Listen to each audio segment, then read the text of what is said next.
We're not official retaliation Change your and plans. consequences for victim reporting It's is fortunately almost been eliminated. It's uncomfortable You know, at times. but there's Well, good afternoon, good evening, everyone. I guess it's close enough to 5:30. We can go ahead and start now. I would like to welcome everyone back from our 1-month recess that we enjoyed. Hopefully, everybody had a good summer.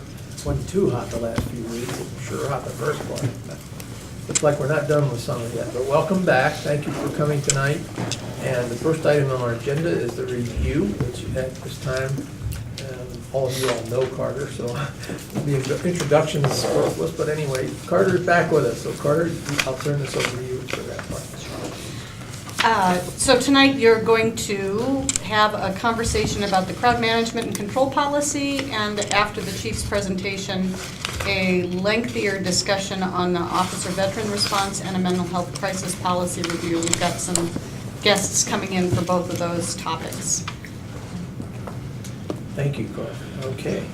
And before I introduce the new commissioners, I don't think there's anyone in the audience that would like to, but if someone would like to fill out a blue slip to speak, please do so and hand it to Bill, and we'll get you on the agenda.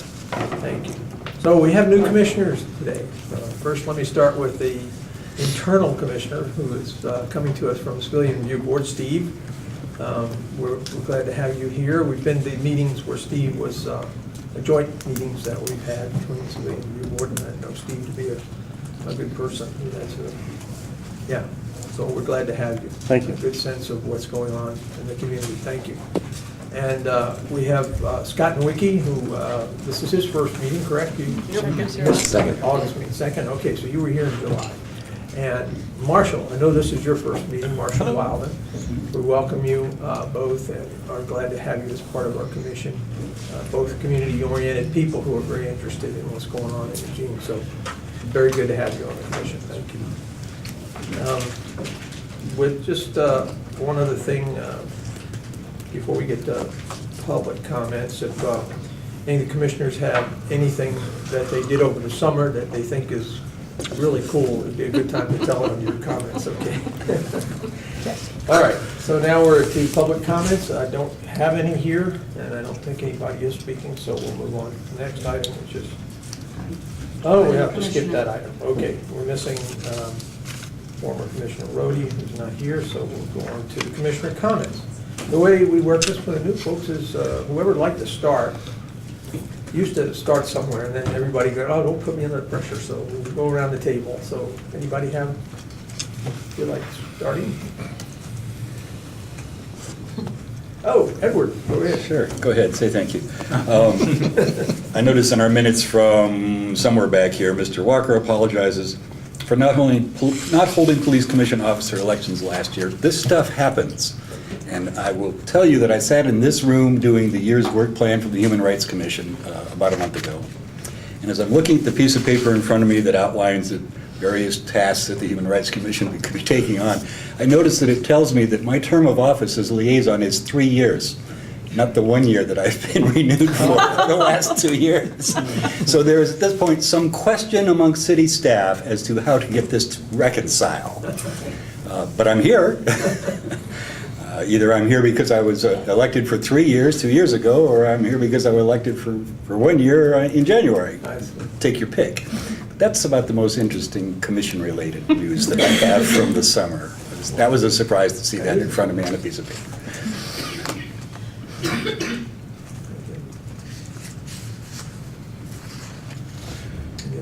Well, sure. Procedural question. I have we reviewed a case and I have a couple of policy recommendations or I'd like to toss out there. I don't know if there's a specific time or place for that, or if that's part of comments, or how that works. Yeah, you can certainly mention those in your comments. That's your privilege as a person on the commission now. But I would like to get them on the agenda, and in order to do that, we have to give notice to the public. So if you would like, once you mention them, we'll make a note of it and we'll get it on the agenda so we can take them up. Okay. Well, briefly then, we reviewed a case where there was some evidence that was outside, not within an evidence bag, and it was found in the locker room. And the discussion was around, what do you do with evidence that's not in an evidence bag? And it didn't appear there was a policy to address that. So the physical part, and then who do you report? You know, like when you find that, like if somebody finds it, you know, who do you tell? What's the approach to handle it? Okay. So, and we didn't appear that there were necessarily policies on point with that. Okay. So, yeah. That's the only one then? That one? Well, one is the physical. What do you All right, what do you okay. do? Chain of custody, whatever. And then two, who do you notify? You know, and yeah, when. Steve, I'm wondering if you knew a particular policy that addressed some of, or which policy you looked at that. My understanding that during our discussion, there wasn't one that was on point, At all. and that's why I'm bringing it. Okay, thank you. We'll get that on schedule. I might be able to fill in the blanks a little bit. The two policies that could be edited for that would be, might be the evidence handling policy. We have an evidence handling policy that might go toward the question of having, this was drug evidence, having narcotic evidence in the building that isn't in a separate evidence bag. And then 1020, Palm 1020 is the internal affairs policy, which could clarify the reporting responsibilities of officers who find something that looks like misconduct. Thank you. Claire? So this isn't a report on the fun thing I did this summer. This is, I'm sure many of you saw the article in the Register Guard about Mayor Piercy's email to the City Council regarding loitering downtown and the atmosphere downtown. And as you might expect, that warranted lots of emails and conversation through the City Council email and apparently on the Register Guard website as well. And since then, the mayor has sent the council a follow-up email saying that she's forming an ad hoc committee to look at the issue and see if we can come up with strategies. And so far, I volunteered for that committee, as has Councilor Pryor. And I suspect she'll look for community members who might wish to serve as well. And I have no idea what will come out of that effort, obviously, but there is a potential for some ideas from that work group to come before this body, so I just thought I would give you that update. Okay, thank you. Bill? I just want to welcome all the new commissioners, Scott, Marshall, and Steve. Great to have you guys. And we have some exciting topics to talk about tonight, and then our work plan for this year, so it'll be an interesting discussion tonight. So look forward to it. I'll go ahead and go. I want to welcome Carter back. I think there's a Welcome Back Carter that was a similar TV show, but not quite the same. Go there. But welcome back, and I still want to say thanks to Jeremy because I think he did a pretty good job Oh, yeah. in the interim. And welcome to the new commissioners, Scott and Marshall, and Steve I've known for quite a while. I think I made a mistake in our last meeting by commenting that, there's been a lot of violent crime, but it seemed to be in Springfield. It kind of seems like it's moved across I-5 and into Eugene these last couple of months, unfortunately, so maybe I'll keep my mouth shut on those things from now on. Thanks, everybody. Sorry, Chief.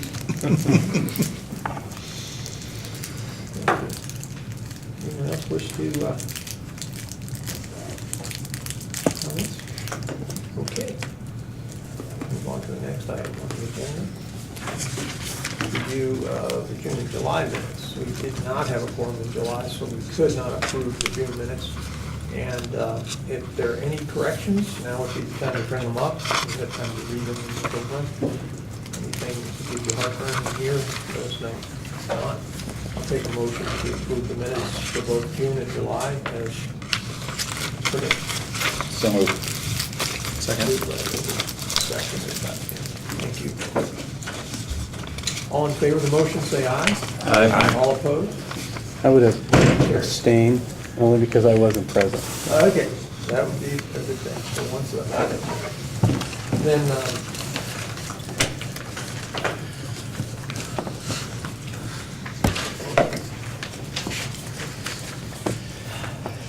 crowd management. That would be, Matt, can you you want to set the table here for that? Sure, I can. So we can both run at the same time? Need another chair. No, I can do this right here. Okay. I moved the bag over.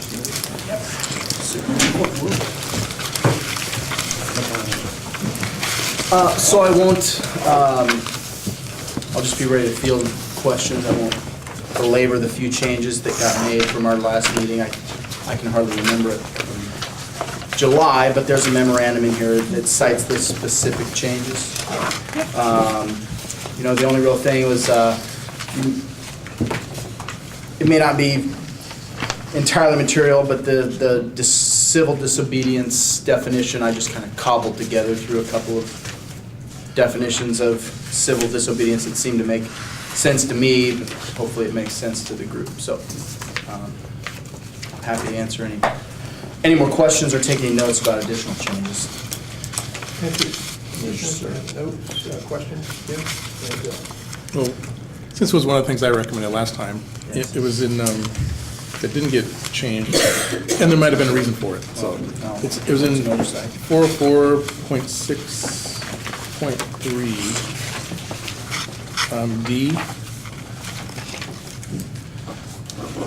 No, it was after, you know, the, like the second full sentence where it says a second and third warning shall be issued. One of the things I recommended was if circumstances permit, in case, because it says it shall be issued, and there are times where you won't be able to do that because you need to disperse immediately. And I don't, like I said, I didn't want the police. Well, that was probably just an oversight. I apologize. And I thought there might have been a reason that it got skipped, but, okay. Yes, sir. Bill and then Edward. I think that was it. Dr. Long, I have a couple of questions. I don't know if you want to answer each one. So we don't. The first one is, in this policy, what I noticed was that you don't talk about what happened in a civil disobedience. You only go right to a civil disturbance, and they're much different. And I think Yeah. we talked about that a couple months ago, about that your tactics for that are much different than they've changed over the years, and that was one of the things that. Well, I suppose it's probably simply because this, if it's a civil disobedience event, we're probably going to make a very, you know, I don't know, it may be a large number, maybe a small number, but arrests where our attention isn't divided against 15 other potentially violent and dangerous things like we would with a large crowd that's refusing to disperse. I wouldn't, I think, oh, sorry, go ahead. I don't mean to interrupt you. No. I guess the reason why I asked that, because I think it was important, because I think at a conversation, I think it was back in May when we talked about this initially, the chief went over about how in those, you contact the leaders, you spend a lot of time working with them to kind of make that. And what was in my mind was like when we had the people camping out in the square in front of the courthouse, and we went in there, and you went in there when it was time to remove them and worked with them and slowly, and then ended up only citing like certain ones that said, we want to be cited to do that. And so I guess that's what sort of I would think that, I don't know, maybe I'm wanting too much in this policy, but it seems like that's an important piece to say when you're dealing with just those that you know that, because you defined it so differently than the disturbance and from the demonstration, that it almost seems like there should be something that So instructs the tease out a officers. protocol, how to deal with it. Yeah, that when they come up to Non-resistant. something like that, that there is. Okay. Does that make sense? It does make sense. Because I think that's important, because I think that for the public to just know that we really handle that differently than a full-out riot or, Right. you know, that Right. kind of thing, where there is more of that violence.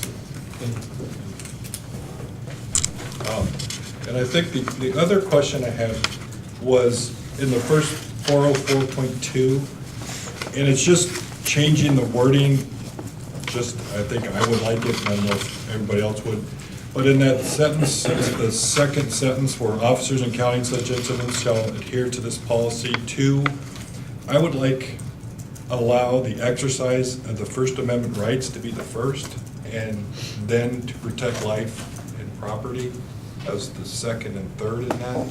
Kind of just as, I guess, as we're looking at officers are reading this policy, then public saying that really our intention is not to interfere with that exercise of the First Amendment right, and then it is to protect life and property.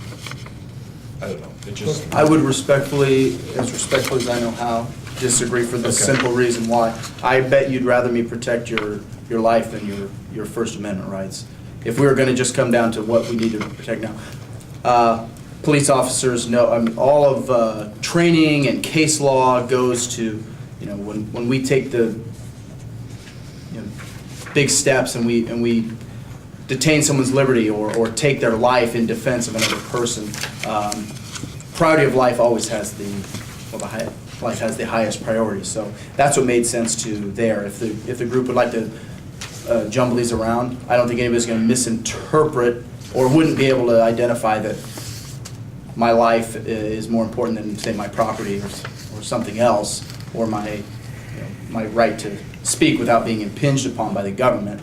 But that's my opinion, and I'm certainly not going to speak for the group. So, that being said, do you feel that's important enough for you to put in a motion, or do you want to make an amendment to see what this is? No, I don't want to go through the motion. I just wanted to kind of voice my opinion on that and let everybody else think about it. I appreciate your answer, and I understand.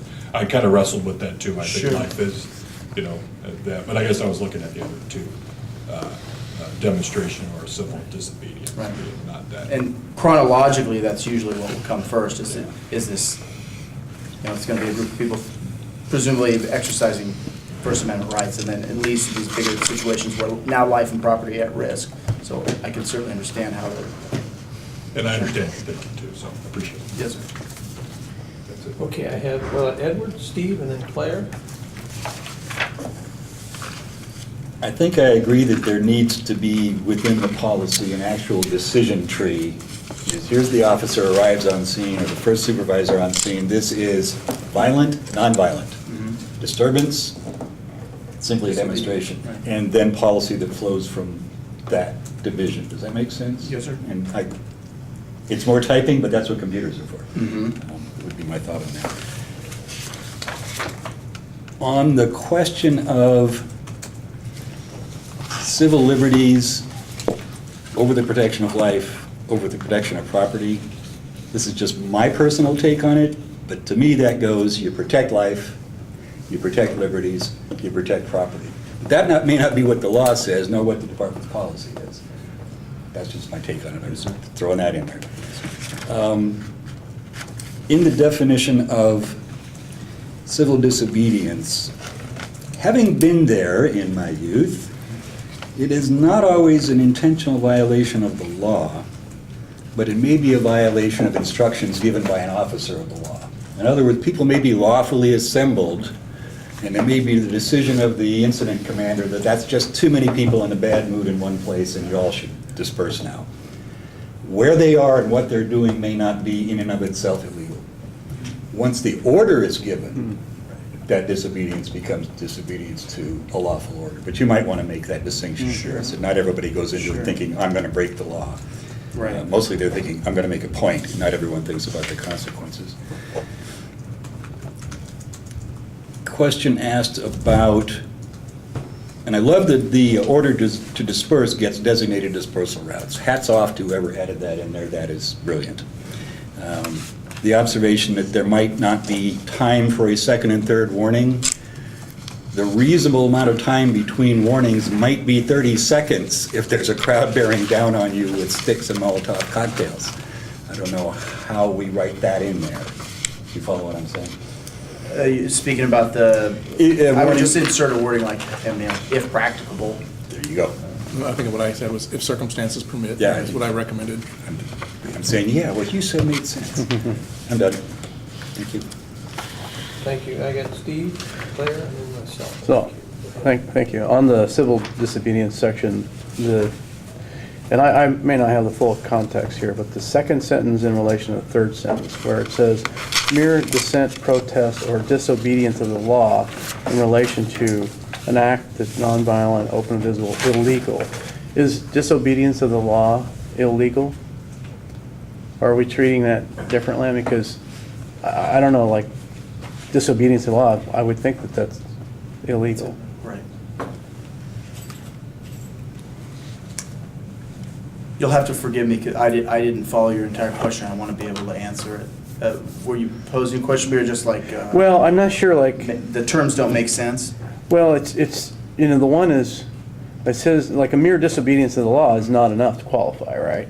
But then in the next sentence, it says, if you do something that's nonviolent and illegal. So if it's disobedience of the law is illegal, then how does that not qualify as doing something illegal? It doesn't qualify as civil disobedience, or what? Right, exactly. Disobedience of the law is not civil disobedience. In and of itself. It's got to have all the characteristics articulated. Are you finished, Steve? Finished? Yeah, I don't know if that helps, but if I did butchered my articulation or not. No, I've confused myself now. Okay, so. well, incidentally, Claire is next. Yeah, so sorry for butting in. So the way I read it, it's saying in order to, and this is, so I do appreciate you putting this in here, but I think it's a little bit of a challenge because the civil disobedience moniker is kind of a political statement. It's a form of action. It's kind of hard in terms of how the police are going to respond. They might not distinguish it, right? So you chain yourself to a building as an act of civil disobedience. You're told to unchain yourself and leave. You refuse, you get arrested. You plop yourself down on a piece of private property and are asked to leave, and you refuse and you get arrested. What's the distinction in those two activities?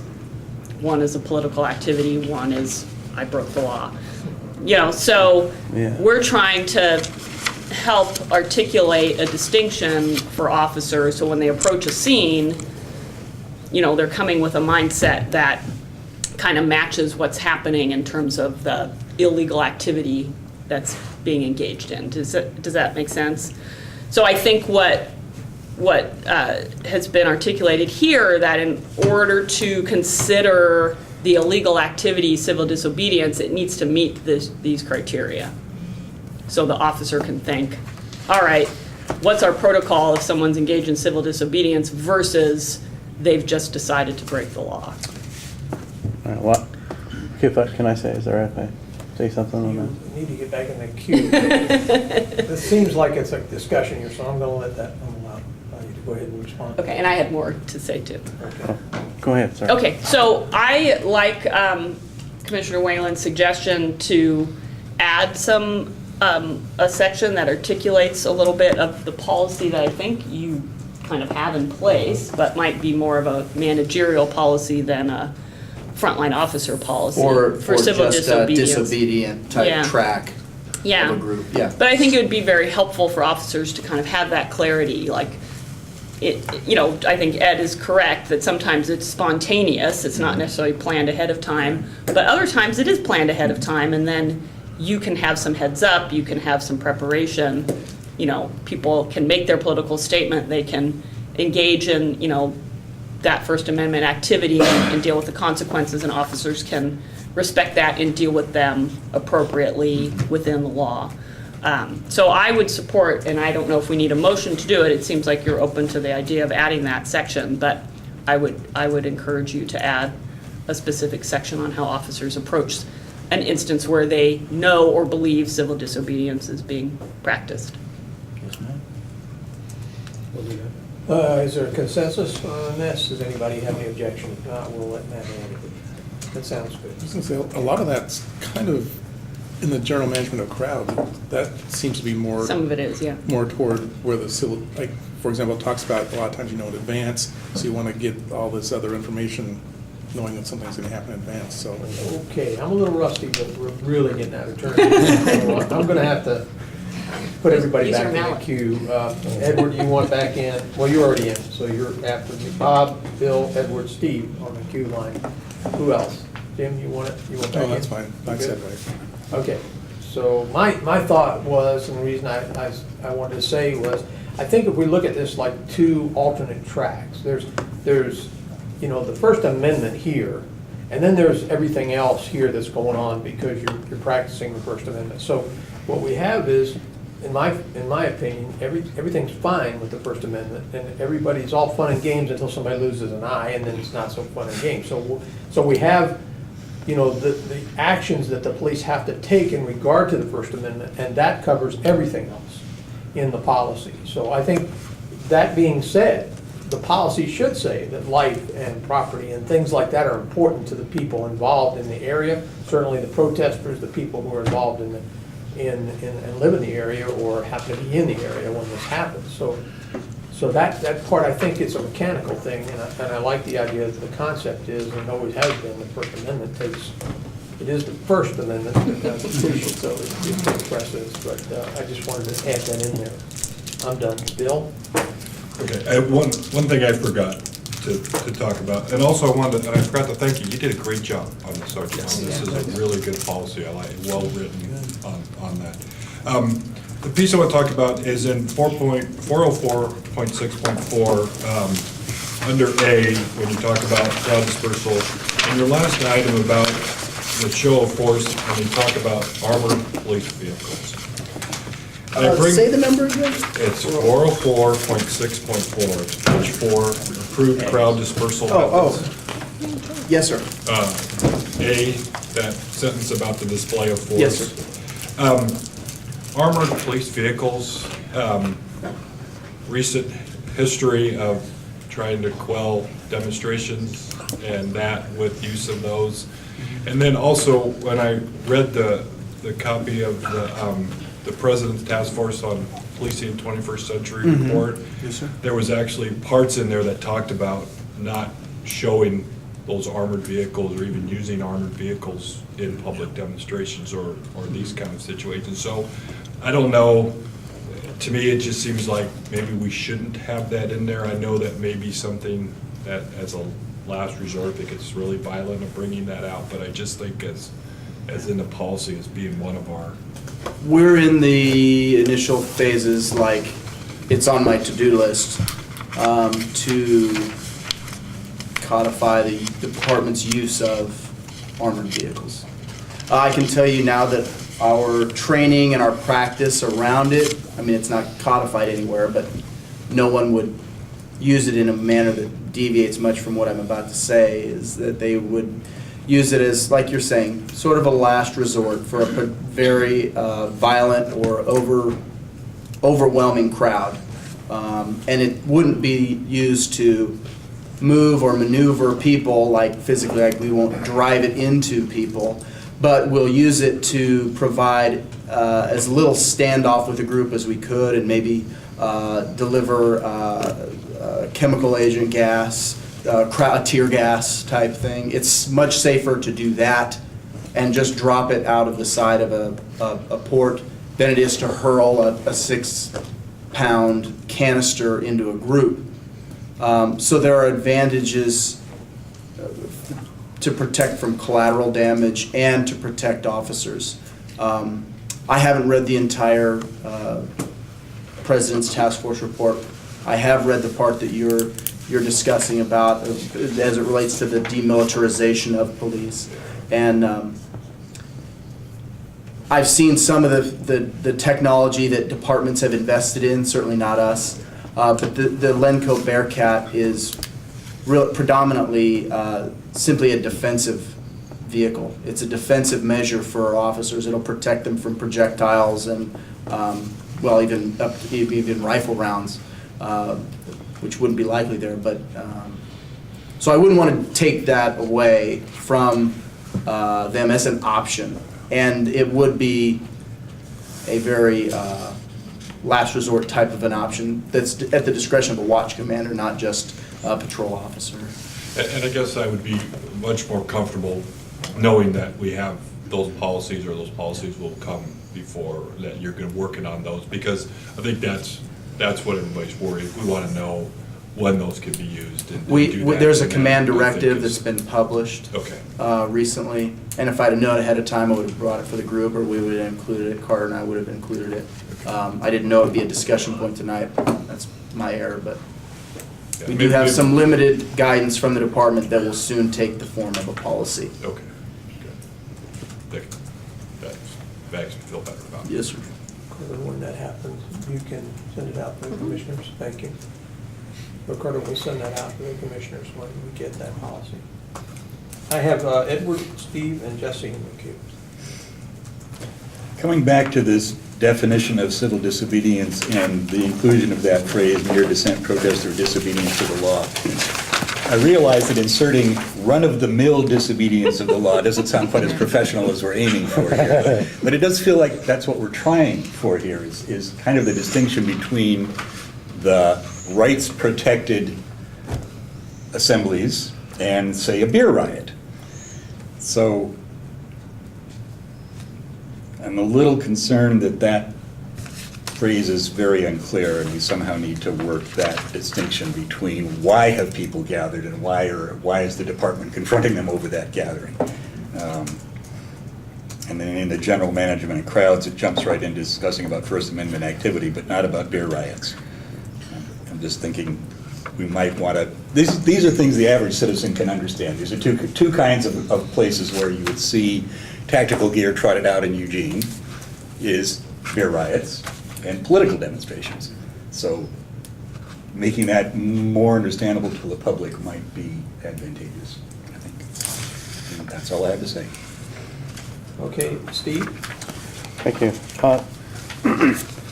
I actually was just concerned about the ambiguity between those two sentences, but I think based on the comments that are said tonight, that's probably going to get revised or clarified a little bit, so I don't really have anything else to say on it. Okay, thank you, Steve.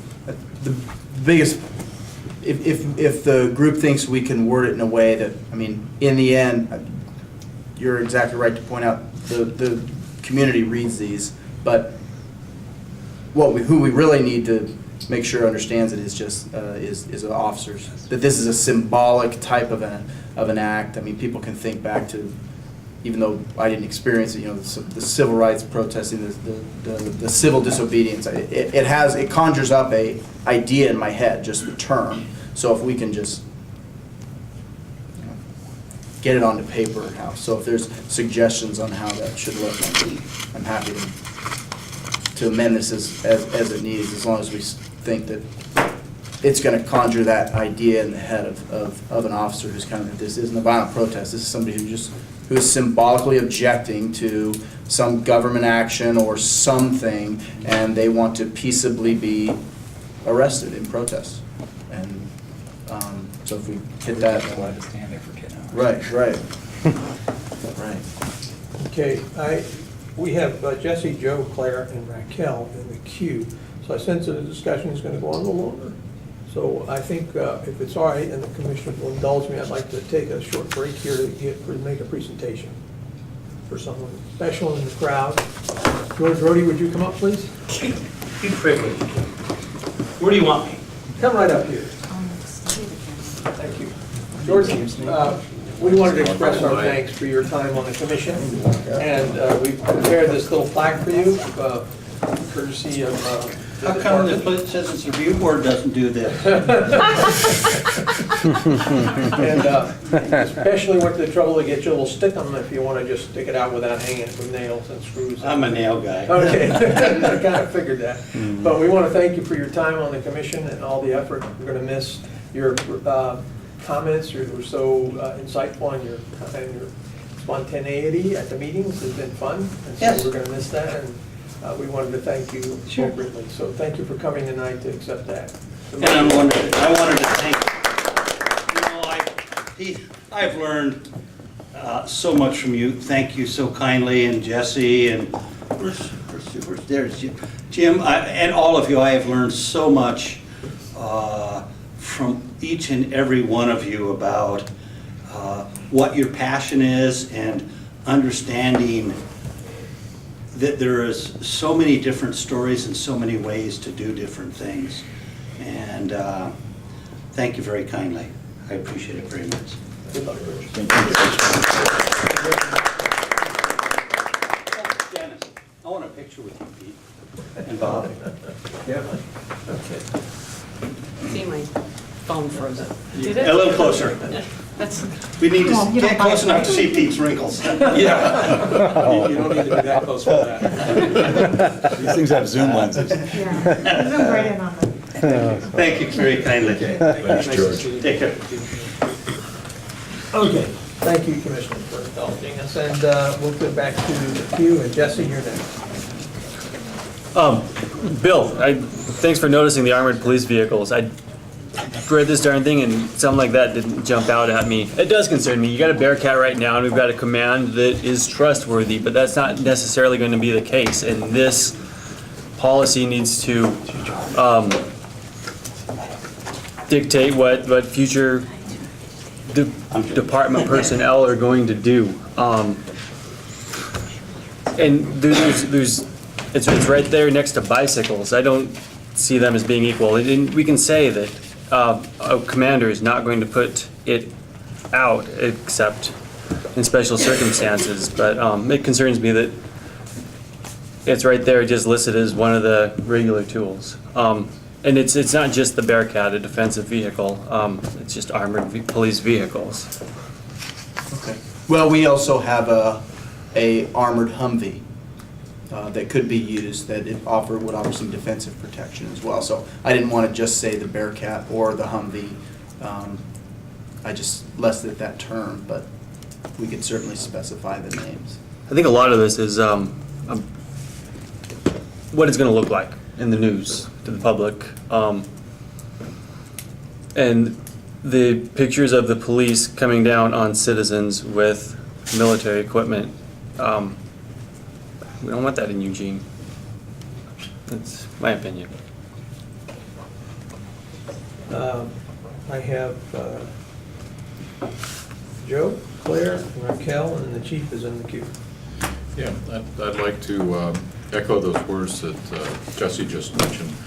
But getting back to civil disobedience, I think if we simply remove that second sentence and in the third sentence take out the word illegal, that would make me happy.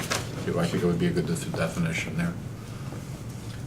So let me read it. Yeah. A symbolic, nonviolent violation of the law done deliberately in protest against some form of perceived injustice. The act must be nonviolent, open, and visible, performed for the moral purpose of protesting an injustice, and done with the expectation of being punished. We have a motion. I'll make that a motion. I'll second. A second. Okay, under discussion. Separate queue. I'm gonna start the separate queue for this motion. So that would be, Bill would be first, and Claire would be second. My only question, and for the attorneys or whatever, is that don't we at least have to have something that says it has to be illegal? We can't really arrest people, because didn't you say take out illegal in that last sentence? What is the first one? It says violation of law. Right. Yeah, I think it's covered in the first one. Yep. I just want to make sure that didn't leak that without any. That's my question. Claire? Yeah, I think because it clearly states it's a violation of the law, so that implies illegal or a citation, you know. Can't do that. Done deliberately, done in protest, perceived injustice. You know, I think taking out that middle sentence helps condense it, clarify it. You know, taking out the illegal out of the second sentence, I also think just helps provide more clarity and focus. So I support that motion.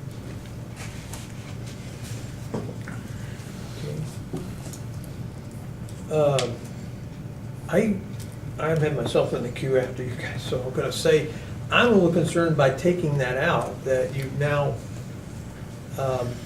made it tougher for people to, the clarity is lost in the fact that when you say mere dissent, protest, and maybe disobedience to law shouldn't be in there, but mere dissent and protest do not qualify as civil disobedience. I mean, that's true. I mean, that is a true statement when we talk about protests. People aren't breaking the law just by protesting. They're not breaking the law by dissenting against some law. And certainly that clarifies the fact that they wouldn't be violating any laws and therefore not doing any civil disobedience. So I'm just not sure you want to take those two out. Perhaps the one about disobedience to the law does not qualify. I mean, that can go, but I just wonder if that's what we mean to say, then fine. Scott? What if you move that sentence then to the end? So it's clarified the way you so eloquently put it, but it kind of has that caveat there too. Okay, how do we feel about that? You want to make that an amendment to the motion? Or? One moment, Steve. What's the amendment? It would be mere dissent, protest, or disobedience of the law. Does not qualify. The whole sentence would go to the end. Is I'm that? asking the maker of this, the person sorry. at the floor. Yeah. Sorry, I don't mean Understand what to it interrupt, is, but I can sort of see that. It would be Joe, better, it would be better at the end, but I'm, well, just a moment. Scott has the floor. I'm trying to Sorry. get a decision as to whether we even need to amend it. If we don't, then we'll stop it here. Go ahead, Scott. I think it would fit better at the end. So do you want to make? Yeah, that make a amendment? motion. Okay. I have an amendment to add the two words, or just dissent, protest, or the whole entire sentence? That whole entire The whole sentence. sentence, okay. The amendment is to add the entire sentence at the end. So, does everybody understand that? Do we have a second to that? We have no second, so that dies for lack of a second. And we will move on, and now to, yeah, Joe, guess you were next in that. actually, I was just going to respond to the amendment because I was asked if it was being friendly. So I don't need to talk at this No, point. all right. So Steve, did you have your hand up, or were you just? No, Okay. So I would be okay in response to what you were saying about those words are important. I think the part that's problematic is the disobedience of the law. So if somebody wanted to leave mere dissent or protest does not qualify and remove the disobedience of the law, because that's covered in other sentences, then maybe that's, would address everybody's concern. And that could be at the end as well. Claire, yeah. So I think to your concern about removing the language about mere dissent and protest not qualifying, and that implying then that people can be arrested for dissent and protest, we've already clarified what a lawful assembly can be a protest in the definition above. So I don't have a fear that officers are going to read that and think, oh, a protest equals illegal activity. I think that's fairly clear that that's not the case. I mean, I would go the other direction and say mere disobedience of the law does not qualify as civil disobedience, but I don't think it needs to be in there. I think what Joe has proposed gets to the matter, that here's the definition of civil disobedience, and then we'd have a section that says, in the event that it appears that this is what's happening, here's your procedure. It's not going to be perfect. Things slop around sometimes. So, we're humans and we're dynamic, and so we're trying to capture something that may be more dynamic than we can capture in written language, but I feel like this gets us closer. Okay, I will call for the vote then, if you all are ready. All in favor of the amendment, say aye. Aye. All opposed? The language stands amended and is approved. Thank you. Going back to the regular, and Claire, you were next. Thanks, and I could have said this in my prior comments right there, just thinking about some of the things Edward was sharing. Crowds could be celebrating, so you don't always gather to have a protest. Sometimes you're just gathering to have fun, and you still may want police around just to add an element of safety and just in case the beer riot breaks out. And civil disobedience still involves a police response. So even while we're grappling over that, that's part of the point of the civil disobedience, is to get a response from the government to what you're doing. And then lastly, just remembering one of our most famous protests was a tree sitting protest that was certainly civil disobedience, that was not pre-planned, that, ended up in a big ugly mess for many different reasons. So I'm not sure what my point is there, except again, we're trying to kind of think through things in a logical manner that don't always end up on the street in a logical sequence of events. Okay, thank you. I have Raquel, and then the chief, and then I think, actually, my concerns were in that, and they were addressed, so I'll pass. okay. Raquel, and then chief. I was just gonna remark that we've learned some pretty good lessons in the last 7 or 8 years on managing civil disobedience and demonstrations, where we liaison pretty well. And so the policy should pretty clearly lay out how we assign liaisons to that sort of thing. We do it almost every week now with the sleeps type camps that we have around town. We're pretty proactive with it, and so it partly works because we have such a good relationship with the activist community in Eugene, but it should be here. And then I also agree with the comments that this should be broken out pretty clearly into our response to different types of events. We should have one protocol, one footprint for the symbolic protests like the sleeps protest that happened in the Free Speech Plaza that you mentioned earlier, which also includes a liaison. It has an operations plan that has the police department prepared for that to get much worse and violent, but that's not evident because the intent of our responses should be to de-escalate whatever it is we're going to, and so that should be clear in our policy also. And then there's the riot, and the difficulty with the riot is that it's a really hard thing to de-escalate. And we're lucky that we haven't had any for quite a while. But Eugene has terrific potential for a riot every weekend during the school year. And September and February and April, for some reason, are the worst months. So we have to have a really clear policy that deals with the armored vehicle and why and what threshold should be crossed before we use the armored vehicle. The nice thing is, and I'm not remembering back to what the original packet looked like when we shared this with all of you, but in the since Ferguson, there has been some really good work done on the policies just like this around the country. And if we didn't share those new policies with you, then it's not too late to do that.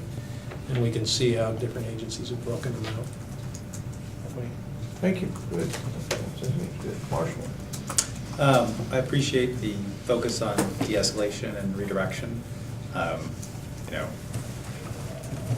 In some ways, if you directly confront it with dispersal, that raises the conflict, but redirection, de-escalation help. I agree, putting specific equipment in different policies is probably a better way to go, just to keep it, so we'll have a general policy on use of the Bearcat or other ones. And you don't really know, if you were to get to a type of civil disturbance, calls up the National Guard, for instance, they bring different equipment. And so you don't want to make one policy that works for just one piece of equipment and nest it in this policy, as opposed to having a separate policy and say, okay, this is how we're going to look at these things more generally. That's all I have. Thank you, sir. Ed Wilkerson. Not to open this can of worms any further than it already is, but one thing I don't see in this policy, and Chief, I'm sure you've encountered this, is the demonstration that is planned weeks or months in advance. They've liaisoned with the department, they've got a good line of communication, maybe they got one of your officers in their command post, everything's going smoothly. And then a group of people with a different agenda for that demonstration, often a small and very organized group, shows up and starts often looting, trashing, so on and so forth. The entire nature of the event changes in the space of 5 minutes. All of the careful planning by the event organizers and the department is suddenly shattered. And you've got basically two crowds. One that's shouting, no, no, because their demonstration is being ruined by these violent people. And you've got the violent people who have their own agenda.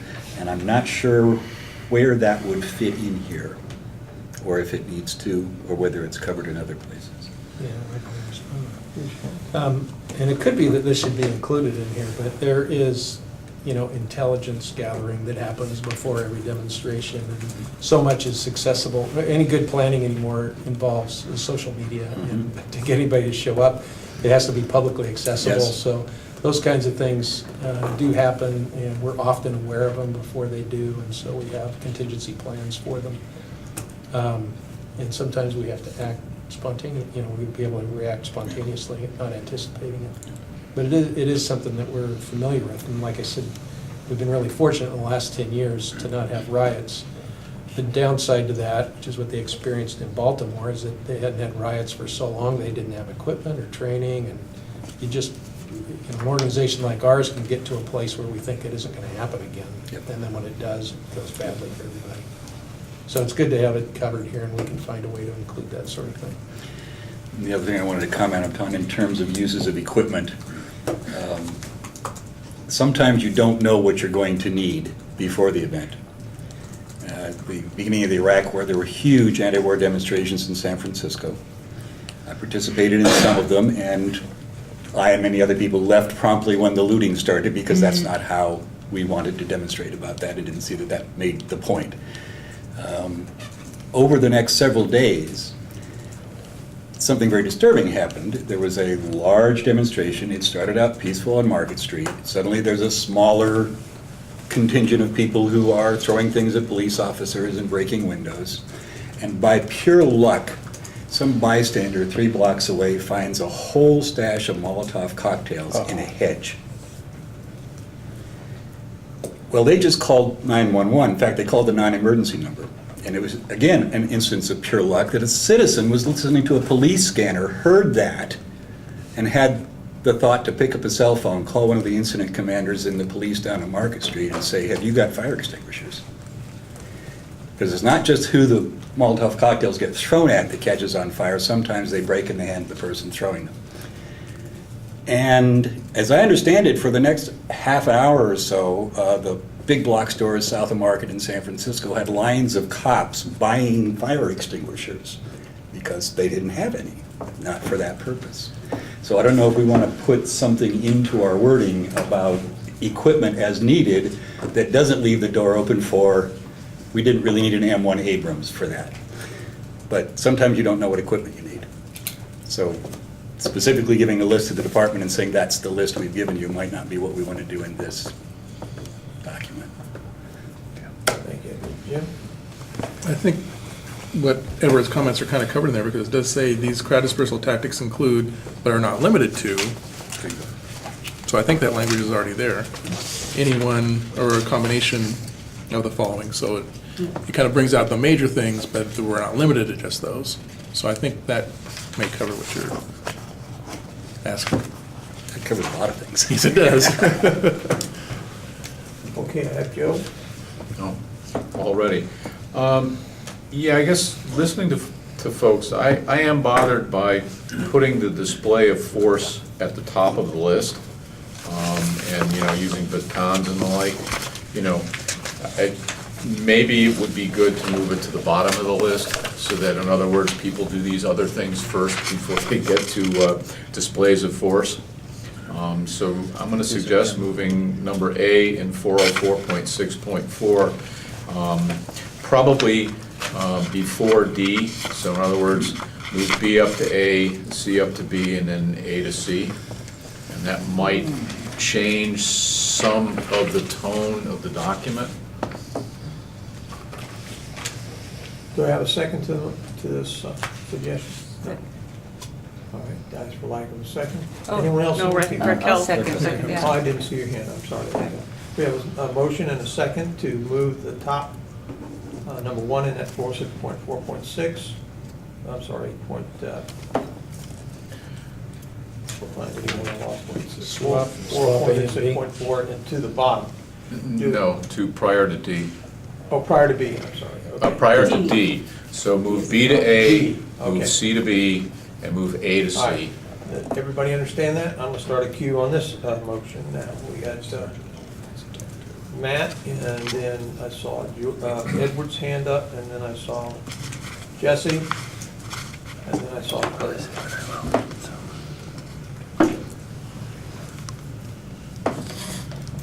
Go ahead, Matt. I may be able to stem some of the discussion, not to stem the discussion, but to maybe just clarify a little bit. This numbered list is, we don't have a police use, we used to teach this use of force continuum, where and the first level of that use of force is my presence. Me, a normal reasonable person sees a uniformed officer and I'm asking you, hey sir, would you please mind step over here? That's my first level in the use of force. Formally what we use is the use of force continuum. And then it went on to include things like, maybe an escort, then, serious physical control of somebody like a wrist lock or a hair hold. And then it went and transitioned into chemical restraints like OC spray, or but serious physical control of baton strikes, and then into lethal force. And it was a way of helping officers understand that there was this kind of progression to where, you jaywalk, I don't walk up and bash you on the knees. I oversimplified that as a joke, but that's there. I know that the police armored police vehicles in that sentence is what immediately grabs everyone's attention. And the intent of this sentence, I probably could have just said this and said all the other stuff. The intent of this sentence is simply to say, this is a demonstration. Look behind me, there's this big police vehicle, and it's got a big speaker on it that's saying, go home, there's unlawful assembly. No one's running anyone over with the police vehicle, or we're not hitting people with it or doing anything other than having it there as a visible deterrent to staying here or walking over there. And then I think from there, I tried to make it follow a use of force continuum type thing, where we were just going to talk through your options, Commander, are start with the presence of an officer in line and maybe having supplemented by some vehicles, to maneuvering them, physically through a formation of officers and maybe some vehicles, to making arrests, to throwing OC spray, to, using a police baton to maneuver someone out of the area. So that was the intent. And if it's not clear, maybe the discussion would be better spent on how to make that clear, because we're just trying to show there's a progression. Thank you, Matt. I have Edward, Jesse, Claire, Bill, and then myself. I think what we're talking about here, and again, you're right, it's a progression. Forceful presence. We might want to think about taking out the word forceful, at least in our minds, for a minute. The display of presence is actually intended to de-escalate for most people, to consider the consequences of this. Here's 5 of us standing in front of this door because we've decided to block this business because they're bad people and they discriminate. And 10 cops show up and they ask us politely to move. That is a forceful presence. And it's the first step, politely asked to move. Then it moves on to other things. So that display of presence simply is a display of the resources. If you study your history, armies used to go out and march across the battlefield in front of each other to show off how bad they were. That's a bit of what this is. So look at the other side and go, no, I don't think I want to tangle with them today. Everybody goes home, nobody gets hurt. So if removing that, these are the resources you'd be up against, maybe you want to stop and think about it. If we're moving that further down the chain of what happens first? So it seems like that display of presence is like walking up to somebody and saying, I wish you wouldn't do that. And if that doesn't work, you show them your hand. That's the next step. And then after that, you do something stupid. But there's that progression, and that's what I see here. So I'm concerned about messing with the order of it. Thank you. Jesse? I agree with Edward. Thank you. Claire? Ditto. Bill? I agree with Edward and Sergeant Long. Thank you. Okay. I think we're done at this point. It's been- I'll lose my position and call for the vote. All in favor of the amendment, say aye. All opposed? Aye. Aye.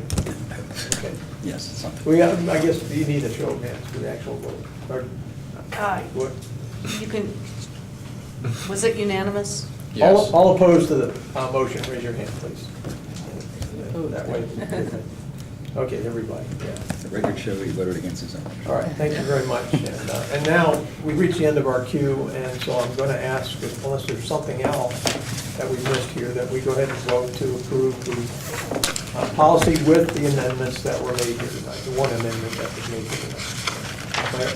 I would prefer to ask Sergeant Lowen to bring back the policy again with the changes that we've asked for before we The approve decision it. tree. Good with that? Okay, all right. And the two are a delineating between disobedience and disturbance, and then the amendment to civil disobedience. Correct. I Right? think Carter captured the amendment, didn't you, Carter? Yes, and then there were some things that the And if chief agreed practicable. to also, that we would double check to see if we're included. So we'll go through all the notes and make sure we get something that we think covers what you meant. We'll get the revised policy for next month, and I'll add it to the agenda. Thank you. Every month. That's right. Thank you for the thoughtful discussion. Now, we're on to the break, it looks like. Yeah, that's right. Remember, the camera stays on. And the camera's on, yes. We moved the food into the closet, by the way, for the new commissioner, so we didn't think it was good to have the camera right by the table. while- Criminal defense attorney. Coming onto MIT and trashing the campus, I mean, that was unprovoked. I've been on this for, just got done with my first term, and I'm a little bit into my second. Thinking back in my head because I was running away but not fast enough probably wasn't necessary either, but that's what the SPD was up to in 1969. My dad was in Berkeley, 57, 64, right? We used to talk about the blue meanies coming in from Alameda. Yeah. Breaking heads. Yep. And so he met his On the first mess with wife. Alameda County Sheriffs. He said he used to hang out with his buddy Ron, attorney brother, outside of the student union when the protests would come by because they knew the police would come and they'd use tear gas on the crowd. And then they could run and rescue.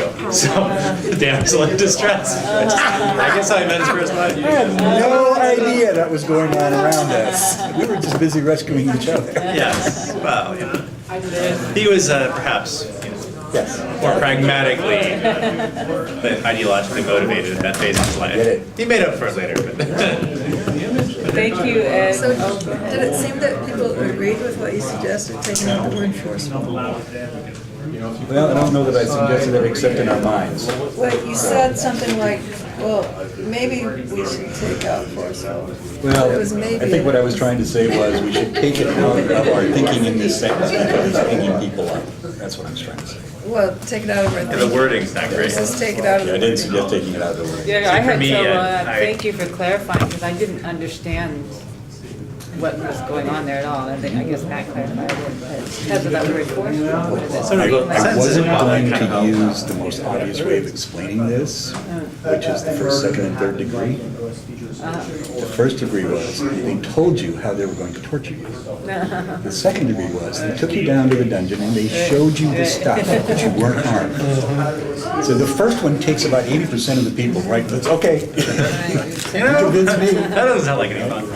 The last 10 or 15% when they looked at the stuff and went, You know, it's interesting, In the they've third got degree is they actually chemical use it on agents and then police batons. I guess chemical agents are considered to be a better. OC spray, I guess yeah. so, yeah, than be physically. That sure as hell rather be yeah. Yeah, I crowd guess maced. so. And then I've there's been the tear whole gassed, so I- rubber and wooden bullet thing, which did not work out well down at the Port of Yeah, Oakland at all.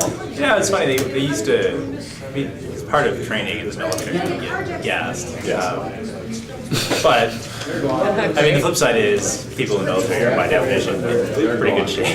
Yeah. So, you know, if you're compromised in some way in your lungs, that stuff can be fatal. So it's tough. On the other hand, I'd be gassed and hit by a baton any day. Or you're in a little room and you get it in the.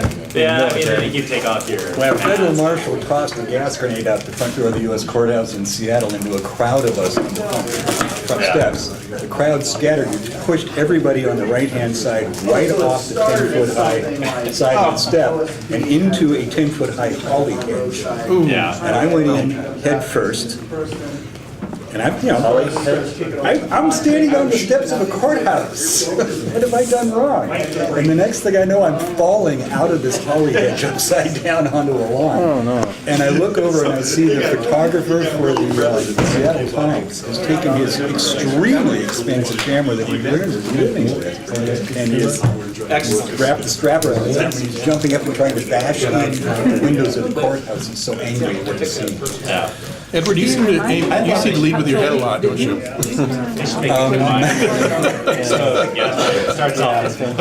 I was trying to leave with my head. Wasn't it Seattle that you got hit in the head? Seattle that you, I have an eventually very apologetic officer. Felt bad for saying that. I mean, I was running away. I was unarmed. I was leaving. It's kind of interesting because you practice doing a wedge formation, going into a crowd, and giving, sort of recognize that there are a few instigators in the crowd. And so what you wanted to do is identify the guy who was making this turnout from a peaceful event, and grab that guy. And so they would put you in a wedge and go out, and you know, use pepper spray to one guy. And as they're doing it, we're going in, and the wind's blowing this way. He sprays the guy, and the whole house wedge dissolves in the coughing. And we wasn't even close to us. Better to find out than. How do you pronounce your last name? Wildy. Wildy, okay. I usually go by Martin too. Ryan's Sorry, we met. I cannot remember where. I was a Lynn County DA for a little bit. I've done lots of stuff around town. I did family law. Maybe the court. These days, it's just I'm a long-term care officer. I'm a long-term care ombudsman and a national guard. It's my two. Which was a way to. Long-term care ombudsman for The state. It's a volunteer group for the state. I go and I have a memory care facility. I'm actually a health lawyer by training. I do Gateway Gardens memory care facility, and then I've got a nursing facility in Springfield. So I go and take complaints, check on residents, make sure. I learned how to get in my, and actually, the building's pretty well run, so I'm new to this, so it's good to have an easy facility first, so as opposed to something terrible. Citation, but it's expensive. I keep trying to work on. I had to send my mom to memory care. If you have the license, if you have the insurance and the registration. You did that too? No, if I had You to, don't have the that's the kind of license. facility I want. There shouldn't be. Yeah. Because, I mean, It's the Marquis Springfield nursing facility. It's Not a like little you're trying bigger to and more buy it all. institutional, so that's hard to avoid in nursing home care. But he hasn't been. Memory care is, it's 15-person cottages, so it means they have a relationship with their caregivers that's much more hopefully something for us at some point. Hoping this area will get into the Yeah. highway village by the time this is an issue for me, which should be in about 5 or 10 years. It's interesting. I mean, there's been a lot of discussion in South Union about the South Alignment Plan and Cascade. Oh, God, has there? You know, and it's interesting, because they're expanding, because there's a market. Yep. And they're nonprofit. They rated very well, as I tell them. No, they're founded by 3 churches. I think they were eventually transitioned to they need more housing. Off the cuff comment on that. My great aunt was in a place, and it was built in a big circle with rooms off the side. And that circle was so important. I used to go volunteer there every week, and the guys would just walk that circle. I'd like to get a family over here. So Very different than the first place she was in, that was in a hall. Yeah. Run into the end and watch TV. But in the circle, dead circles. You had a brain when you came in that place. Kind of much very quickly. I was there today, it was funny, that was the Golden Girls is like a staple in any place that has older folks. I'm like, okay, I get it, it's a little dated at this point. And I walk into one of the gods things, and they're watching Weekend at the Parade or something, it's a survival show, and I was like, man, if I have to get one of these places, I want this cottage, these people are having fun. He's telling me when he looked into it. I plan to be a holy terror out of the institution. She had the most. That was funny. I volunteer my kids all that too. Yeah, there was this clique of cottages, and it was just like they get out of elementary school and decided they don't like this one resident, and they're going to gang up on you. Doesn't matter whether you're 9 or 90. That's it. Just go to the same school. That's how you're at the PTA. It's a small town. Better to know you there. Quite a small town.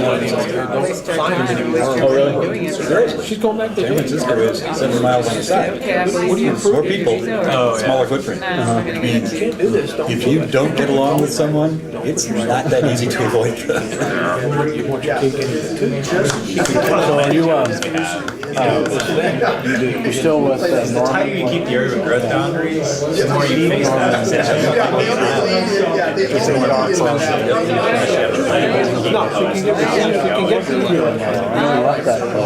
sort of a balance. You don't want to sprawl, but you don't want to have A tree with villages on it. Yeah. Separation. Unfortunately, we didn't plan for that 50 years ago, so we don't follow it. Well, then you get what's in Western here, which is, you know, the mixed density development, which is good, but I don't really want to live in that. It's right. I like my neighborhood. Nothing to do with to live on. You know, that kind of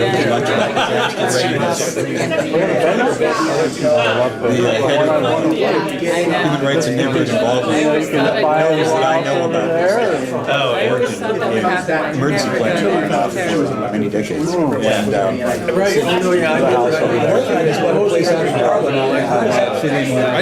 the post-earthquake scenario. Well, not so good, because the nearest high ground, he was on the other side of the river. again one day. I lived there before. And you don't want to head against the hill. Why is that? Oh, yeah. If you ever look at the Right now, I think it's one of the sides. slopes on the side facing right down to Riverman Hospital, a lot fewer trees there. Yeah. And the angles are different. But it's expensive. That is the remains of permanent landslides. I don't know if it's certainly housing. So between the flooding, 25 feet in If I could get the commissioners to return to the table, please. quake in winter. And so Everyone, we'll get on with the meeting if we can. It's all about. Thank you. My wife, We'd be hoping, we're hoping for that much more. I'd rather sit my wife, Not all at once, but bought a place that should downtown get its 25 feet of flooding, as it used to every year.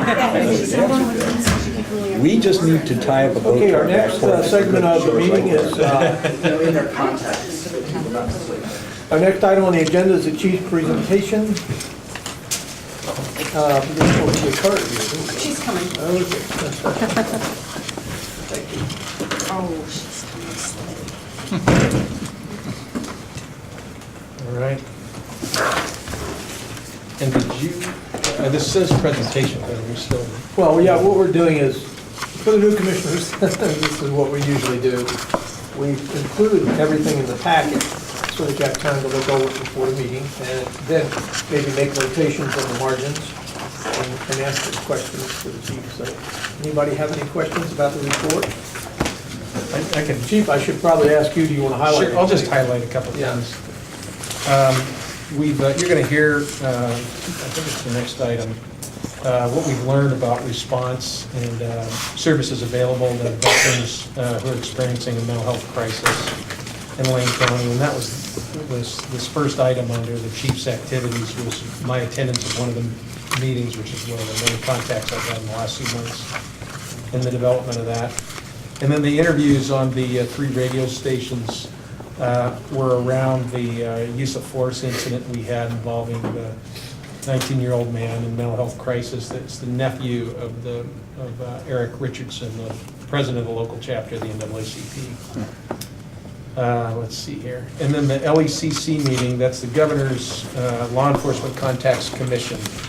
I'm a member of that, and Mark Gissner, the police auditor, Captain Sam Kamkar, and I went to that meeting at the State Police Academy, which is a central location to hold those meetings, where we talked about the application of the new law that passed this last year.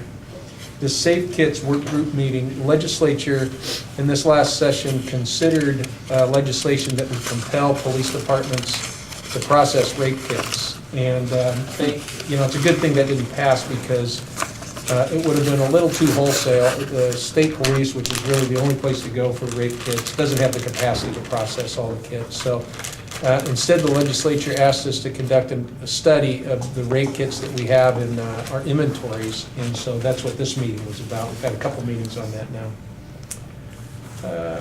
And then ESCI, that's the consultant company that's looking at our 911 center. So they're helping us understand staffing, scheduling, retention, training, and a bunch of other things. So I had a meeting with them. Those are the highlights of that. Okay, questions? Jesse? Yeah. What was the municipal court jail arraignment discussion? It's sort of an artifact of, way back who knows when, that has our patrol officers staffing security for jail arraignments. It's not normal that a police department would do that for the jail, even though they're municipal court arraignments. So we're constantly trying to find another way to go about it. It's going to come down to money, I think. But that was a conversation with jail commanders. Okay. Is the department trying to push for going to video arraignments so that the officers don't have to staff it? We've asked about that, but it doesn't change the staffing needs. The inmates are still there, and someone has to monitor them during the arraignment. If there a way to have them come in one at a time, that might work, except it takes jail staff to do it. So no matter how you arrange it, it takes a law enforcement person to be there. Okay. And okay, have Jim, Edward, and then Marshall. Looks like you had a couple ride-alongs. Anything interesting?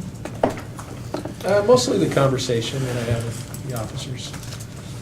I got out of the car with one officer to get caught up on Friday afternoon, and they went to the McLean call from there. So just probably good, because I'd have been giving out all kinds of advice that they didn't need if I was there. So. And on page 17, there's a couple, looks like a couple different new graphs on the right side. Can you kind of explain what those are? Let's see. These are. I wish I could. Ooh, I stumped him. Yeah, these might be the weeks of the year. 32. Yeah, it looks like the weeks. I just wasn't sure what they were. 5, and so that's a week-to-week comparison, and then the numbers in the circle are the percent change. So it's just another way of looking at the graph. Okay, so that's what. Okay, those are the percent changes. Okay. And then the graph below is another way of looking at the year-to-date variations and deviations.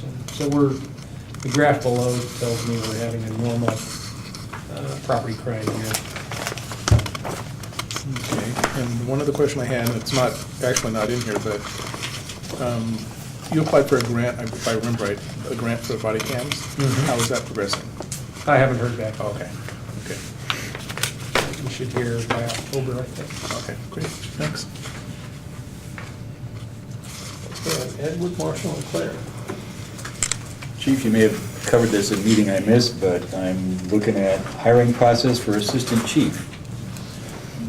Yeah, that's technically a hiring process. It'll be, right now we're in the classification process. Once that's approved by me and Human Resources, which is in Central Services, a different department, then it'll probably be a direct appoint of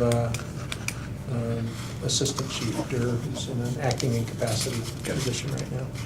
He's doing a very good job for the organization. So. You made me nervous when I saw this. No, I think he's doing a very good job. Made him a little nervous too. He called me this afternoon. He saw it on a bulletin board somewhere? Yes. That's my only question, but thank you, Chief. Is there something I need to know? Yeah. Marshall? So the homicides that we've seen, I mean, statistically, there's always going to be a bad run, but it did seem like there was some commonalities in terms of mental health. Yeah. Is there any room, do you think, for a prevention campaign, maybe PSAs about if you know somebody who's going through a rough time? You know, I think about the restraining orders for weapons down in California and things like that, and obviously there are some legal authorities that we may want to discuss as a state or city, but just in terms of prevention, is there room for that? I'm just thinking, are there things we can do to sort of get out and keep those things from happening to people in crisis? Yeah. I haven't heard that conversation happen. I wouldn't, if NAMI were here, I bet they could tell us about all kinds of prevention stuff they're doing.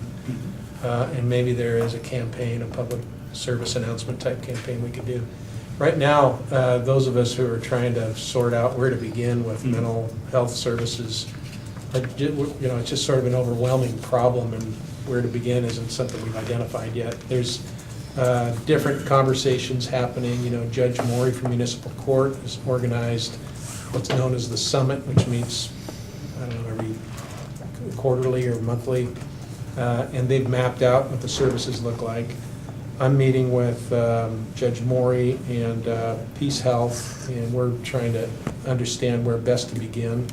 It's one of those problems where if you start too large in scope, then you don't get anything done, and maybe it's time to just sort of pick off some service areas where we feel an investment could be effective.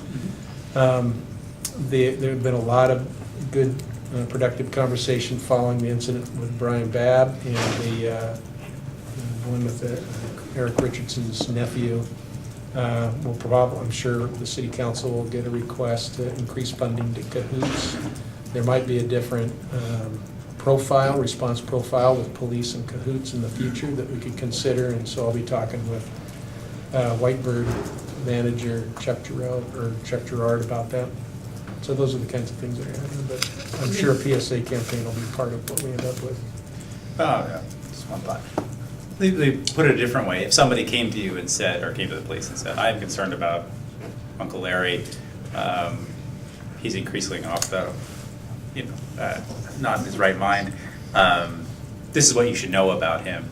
Is there a place, is there a mechanism where that information could get communicated to a responding officer when something happened? I'm just trying to, is there infrastructure we need to build to respond appropriately?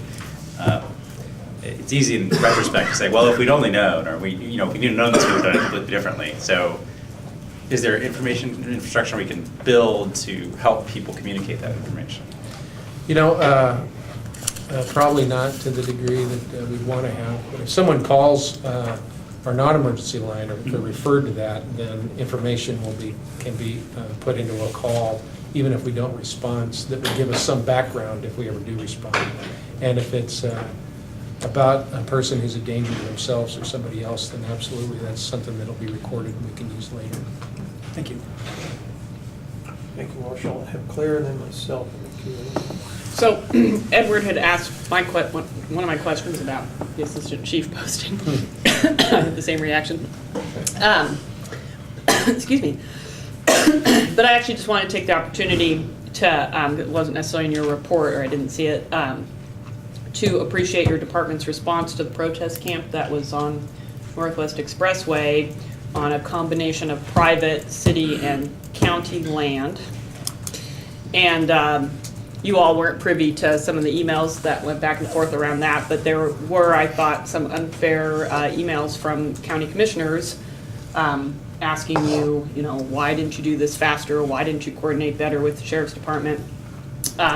And I thought you, handled the response to those emails well, and I didn't think those were fair implied criticisms in the email. And so I just wanted to thank you for the work that your department's been doing, trying to handle that situation fairly. I know it's challenging and it's not always perfect, but I think you're working to be responsive when folks call about those camps. Yes. Thanks. Thank you. I only have one issue, and that's my area of concern is the downtown B2 here. I want to make sure I'm looking at this correctly on the chart. On page 18. And I'm seeing, is this for 1 week? It says 1 week, 163 different events here that we're talking about. So, and it looks like they're all congregated on Broadway and a little bit on Olive and around the bus station, and, you know, to 10th. I mean, what we seem to have here, and I don't know if this is repetitive, but it seems to be a cluster of, you know, problem area. And this coincidentally is the same area we're working on trying to get CCTV in to help deter some of this. But I don't know if anyone's been down there. Since we're relating personal experiences, I have walked Broadway a couple of times in the last week, and I'm going to tell you, it's difficult to navigate the sidewalks anymore. There are people literally sprawled out on the sidewalks, and every few feet in the area between Olive and Willamette, I just had to almost go out in the street a few times to get around it all. So maybe people say this is an unwarranted fear of people. I don't know. I'm just saying it is obviously also a criminal issue, because we've got 163 incidents in 1 week. You don't need to do the math to find out how much resources that's causing the police department to use to, and sure, I would like to see that used throughout the city, not just concentrated in the downtown area. That's my issue with this. So for what it's worth, I'm asking that, you know, something maybe will come out of this, and council as well will continue their discussion on this and we can get something done. Thank you, that's all I had, Chief. Anyone else have anything that you? Yes. I would just say I'd echo that. My office is downtown, and I walk over there periodically, and it just seems like more recently it's been really difficult. Right. And it has been throughout the year. It's been more recently, and it's fairly aggressive panhandling and whatever, and it is at times uncomfortable just to walk from one street corner to another one. So I have that same experience. Marshall.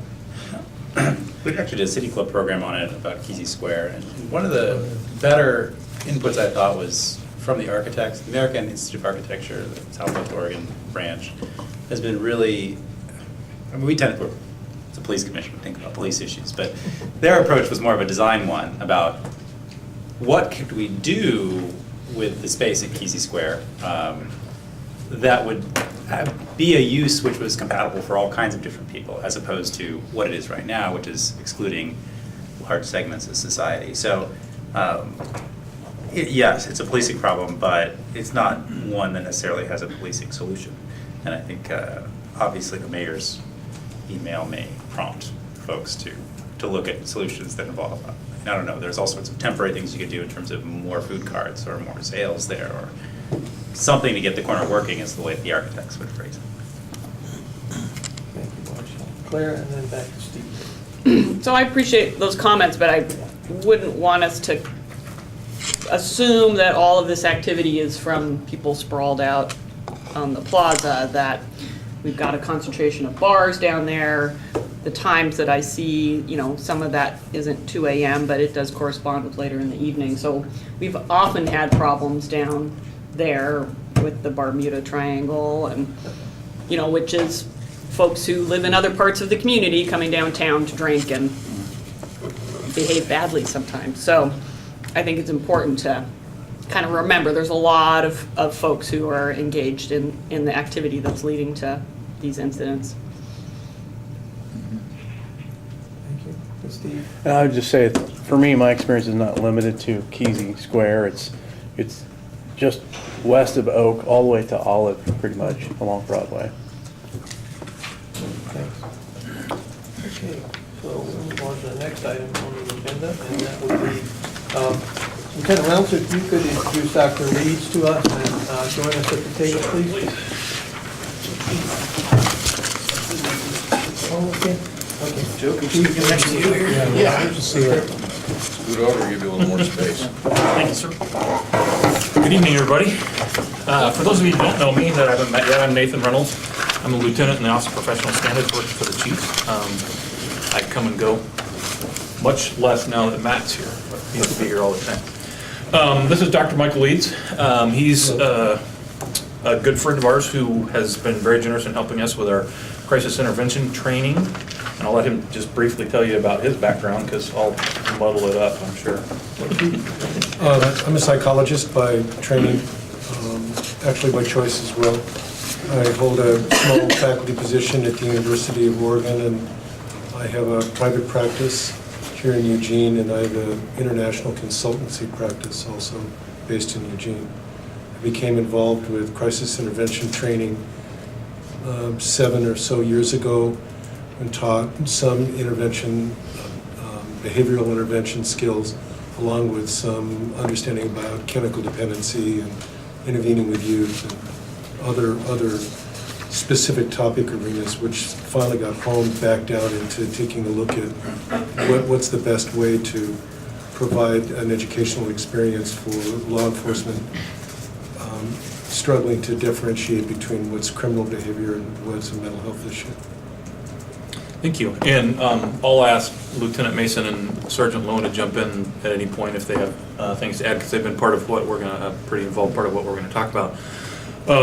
As everybody is well aware, as I know the chief has talked about it at many different times, and if you've been on ride-alongs, you've probably witnessed it yourself, but over the last 10 to 15 years, the amount of interactions we have with mentally ill on the street has drastically increased, and it's become so much of our day-to-day operations that, you know, it wouldn't be a far-off statement to say that 50% of our calls on the street, we're dealing with mentally ill people that are the source of the interaction.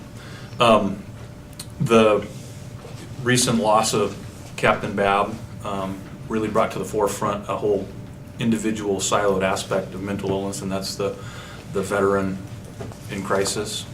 And it helped us identify that that was a topic that we needed to look at a little differently, possibly than how we had been. We reached out to a large number of agencies around the country to look for best practices in how they're providing services, as well as dealing with veterans in crisis. Boise PD was one that kind of came to the forefront, and so myself and Lieutenant Mason and Assistant Chief Durr traveled over to examine how they were operating, and we're fortunate enough to deal with not only the PD, but all the organizations that are part of their partnership over there for 3 days.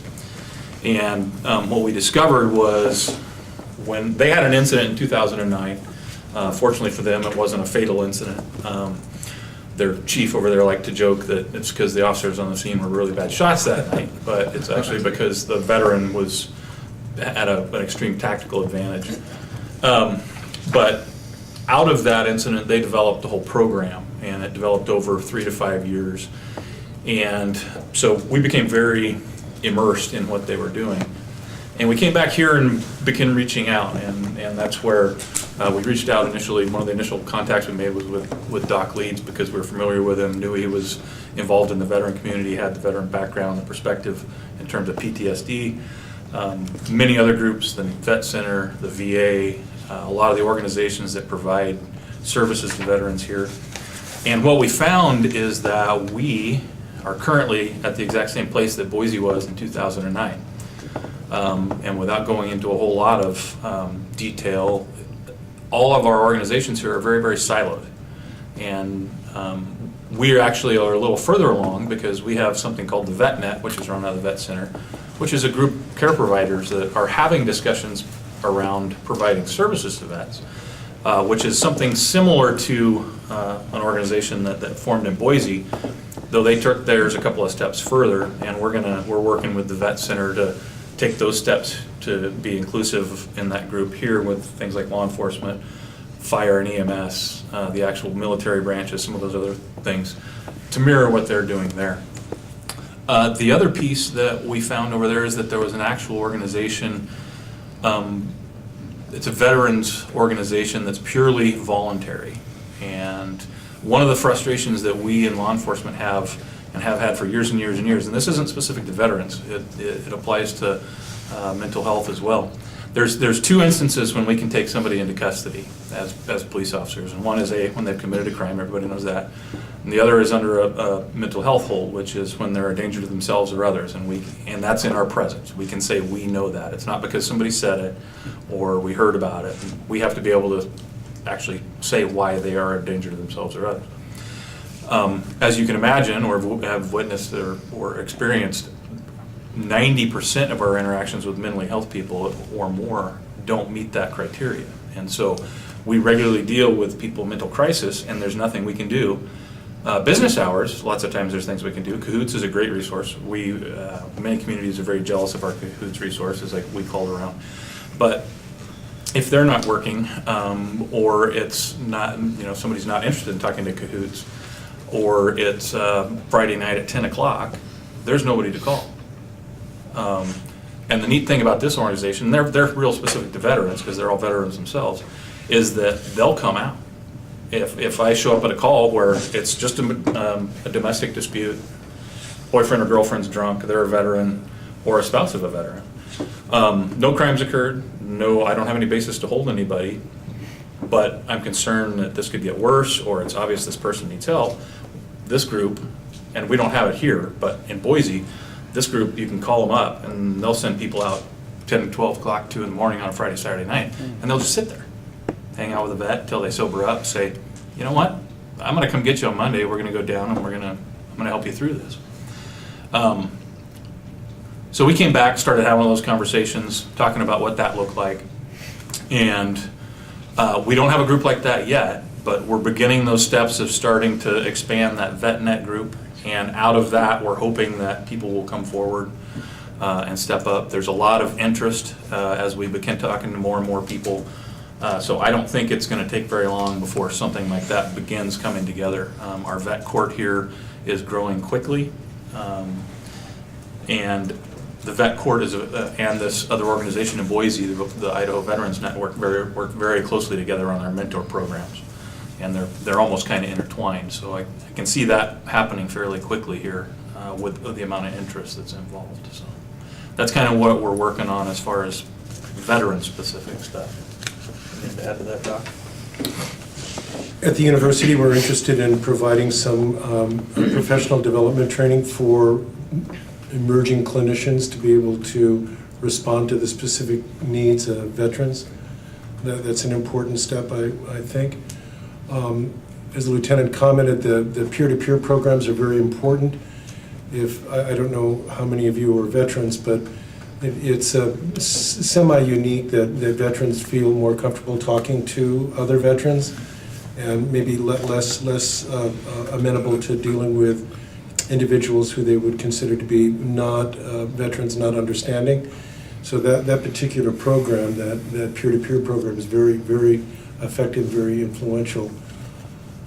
We have a tremendous number of veterans here in our catchment area, more than you would imagine, frankly. And they're a combined force. Many of the individuals that we see are National Guard, which have a very unique relationship with the Veterans Administration, and then equal distribution of other branches, Navy and Army and Marine Corps and Air Force. And so we have a tremendous demand, and as the lieutenant commented, most of the services are siloed. The Veterans Center is siloed from other aspects of community mental health. The Lane County Behavioral System has a diminished capacity to respond to veterans, frankly. And so we, like many other communities in our country, are challenged by the consequences of multiple deployments on individuals, men and women. We're just now becoming aware of the tremendous brain changes that occur as a result of multiple deployments. That doesn't even begin to address any of the traumatic events that may occur, either PTSD type incidences or traumatic brain injury, which seems to be the unique presentation for this particular theater.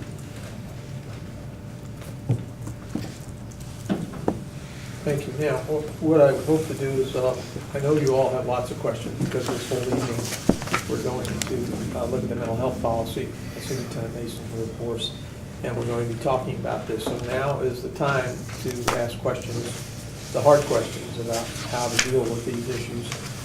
First question I had was, I heard you mention vet court, and I'm not familiar with it, so maybe some of the other commissioners aren't. What is this? Vet court is, and it's fairly new here. Are people familiar with the drug court? Okay, so it's a diversionary type court, and it's specific to veterans, and it's newer in its development here. But there's a lot of momentum growing behind it currently as well, so.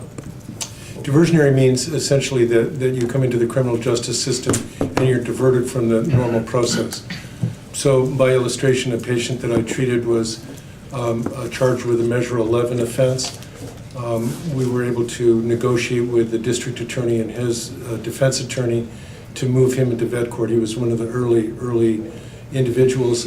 That eliminated his Measure 11, which would have, with his particular crime, would have put him in jail for 5.5 years.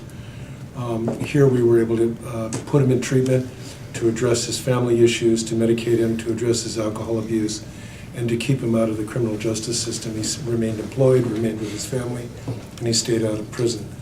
I think that's really a significant win in our column for veterans. The presence of vet court is essential.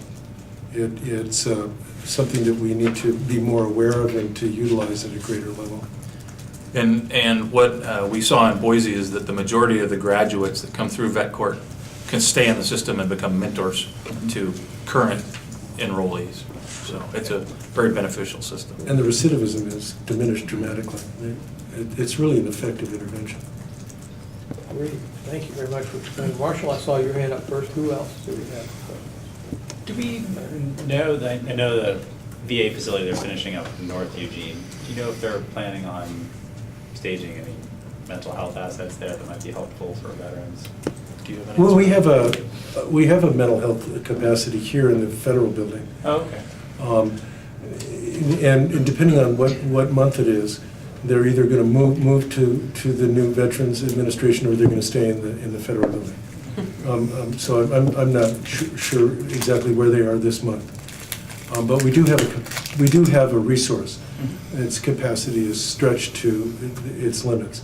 So I'm unfamiliar at this exact moment of whether the Veterans Administration intends to expand the resources that would be available at the new VA clinic, or whether they're going to stay capitated at the services that are available in the federal building. In speaking with the VA recently, they are hiring and planning on adding resources in the new facility. The caveat that they add with that is that we're likely to see an influx of more customers as well. So it's not just adding resources for our local folks. We'll see an increase in who's here as well. It's one of those, if you build it, they'll come. Yes. Which is a good thing. Okay, Claire next, and then Edson, and then Scott. Thank you. Well, thanks for it's encouraging, the work that you've described, the lesson you're learning from Boise and the model there. I think that's great. So it sounds though that right now, in terms of really coming up with a strategy, the focus is on veterans in mental health crisis. So what are we thinking about non-veterans who are experiencing mental health crisis? Is there a plan out there to work on them? In the police department, we don't currently have, that's a long-range issue. We're well aware that this is not a veteran-specific issue that we have in our community. Currently, there are the organizations that we can bring together more easily. We have a model to work off of. And in the conversations that the doc and I have had, we're hoping that we can put this together, get it functioning, and learn, and go, here's where we can take this next. Great. That's probably the shortest answer.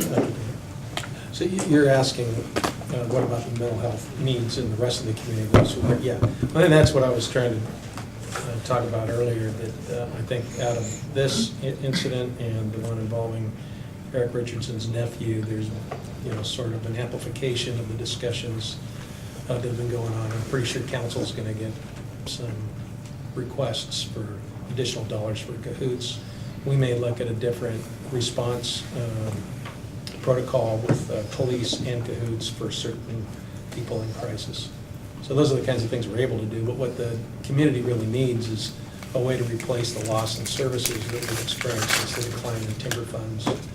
And so Congressman DeFazio asked for my ideas, and I'm sure he's asking for a lot of others, so he's thinking about federal funding, perhaps for this kind of thing and other needs. And I think we have to go to the state also and ask mental health and alcohol and addiction what help we can get there. Yeah, great. I'm really glad to hear you thinking along those lines, because I don't mean to put you on the spot with my questions. They're really questions for our community and as a policymaker for what we can grapple with here locally versus what we need to ask the state for. And Lane County Mental Health, Behavioral Health Services, they're part of this conversation as well? Correct. And I have no idea what their capacity is. I do know the Johnson unit, which is the mental health unit at the downtown hospital, often reaches capacity. There are limitations on when you can take people there, under what circumstances. Is there any chance that the hospital in Junction City will provide any added capacity for Lane County, if not for Eugene? We haven't gotten to that part of the conversation yet, so I don't know the answer. Okay. That's the state hospital, it's for adjudicated cases. Yeah, that's what I thought. But I know other people may have that same question, so that's why sometimes I ask questions I already know the answers to. And then this is just one brainstorm I had. I have no idea if it's a valid approach to these kinds of situations, but I'm curious if there are any models in other communities for crisis intervention teams that include having a therapist available to deploy to the scene along with law enforcement. Yes. Yes, There there are. are. I think Carolyn will probably talk about that. No, Yes, you're not there going to talk about that. She's passing the buck. Go ahead, Dr. A simple answer is yes, and perhaps others will address that. But there are adequate models of crisis intervention, psychiatric emergency teams, collaborations between law enforcement and mental health serving agencies. There are examples of that in the nation. But I think that it's important for the community to realize that the delivery of mental health services has diminished dramatically across the nation. And that renders law enforcement across the board being the primary provider of mental health services. And that's something that I personally think that we need to embrace. One of the things that's exciting about my relationship with the lieutenant is that we're really moving forward in a positive direction, in my opinion, in our community to address these issues. It's something that law enforcement, I don't think, I'm not a law enforcement person, and so I really can't speak to their historicity, but I don't think historically that law enforcement had so much to deal with mental health as they do currently. And that means that the training and preparation and a different skill set needs to be considered, I think, in terms of law enforcement. And that's a major transformation that takes some miles of water to make that turn. So I'm encouraged that we're stepping forward in that direction, but it's a big journey, and it represents a major change. Yeah, I really appreciate your comments. I think you're right on. I do have concerns about asking our police to be all these things, and I don't know if that's a reasonable challenge to set before them. And so that's why I think, gosh, in this community, as you are probably aware, we have several hundred private licensed therapists who, in my imagination, could be trained, could be entered into a contract with, could be, given protocols and called up, at the 2 a.m., on a rotating basis if that's what they wanted to do, rather than asking our law enforcement officers to take on the role of therapist, which is not what they signed on to do. Now, maybe in 25 years, we might add that protocol, add that capacity to this role in our society, and maybe that's a way to get at some of these issues. But we need more. My concern is, we have very, I think, clear protections for people against involuntary mental incarceration, but that leaves vulnerable people out on the street. I had to call the non-emergency line the other day for a woman who was throwing herself on the ground in front of my house and obviously in distress, and I didn't know how to approach her, and but I knew there was nowhere for her to go. She wasn't a danger to herself or others, but she needed some help. So that's very frustrating and heartbreaking, I think, for a lot of us. And Cahoots is a great resource, and I will certainly work in my role on council and budget committee to try to increase funding there. But it's only a tiny bit of the answer. Okay, so I have Edward, Scott, Joe, Jesse, Jim, and now Marshall. I was part of the campaign to pass the city services fee a couple of years back. And it disappoints me greatly to watch people in our community who I suspect voted no for the extra $20 a month it would have taken out of their household, but who are outraged at how police are handling the job of being mental health professionals. That's a tough one. So what that says to me is there's a tremendous educational effort that has to be made to the taxpayers to pay for any of this. So I'll just say that and not depress us all by going further into that. Are you guys familiar with the organization Swords to Plowshares? Yes. Are you in touch with them yet? I am. Excellent. It's worth remembering that there are people wandering the streets of any city who are veterans, who are homeless or almost homeless, who functioned very well in an institutional environment. The military was good for them in that regard, and set out into a land of much too many choices in some regards. They don't function well at all. And I think that's overlooked sometimes. I don't know how we turn that into a service or a response, but it's a factor, is that there are people who would be doing just fine if they were perhaps still in the military or in a setting like that. That's half their problem. Swords to Plowshares in San Francisco did something unique at that point. This was probably 20 years ago that I worked on it. They advertised to homeless veterans all throughout the San Francisco Bay Area. You show up in front of the City Hall at such and such a time on a Friday morning, there'll be buses waiting for you. And they will take you to a high school where there are tents set up on the playing field by the Marine Corps, where you can get job referral, your VA services, mental health services, a haircut, a delousing, new clothes, so on and so forth. It lasted about 4 days. And I was in charge of, amongst other things, crowd control and security for this. I had huge Marine MPs who were very persuasive. One of the things that struck me, looking down at this playing field, was on day one, they called the tents one by one of 40 people to meals, to whatever. You know, tent A, come get your shoes. And they all came out in a mob on day one, pushing and shoving and not getting along well at all, and just a mob. By the end of day 2, they were walking in intervals and files. No one had told them to do that. They had settled into a routine that had worked well for them, and things were much more orderly and peaceful.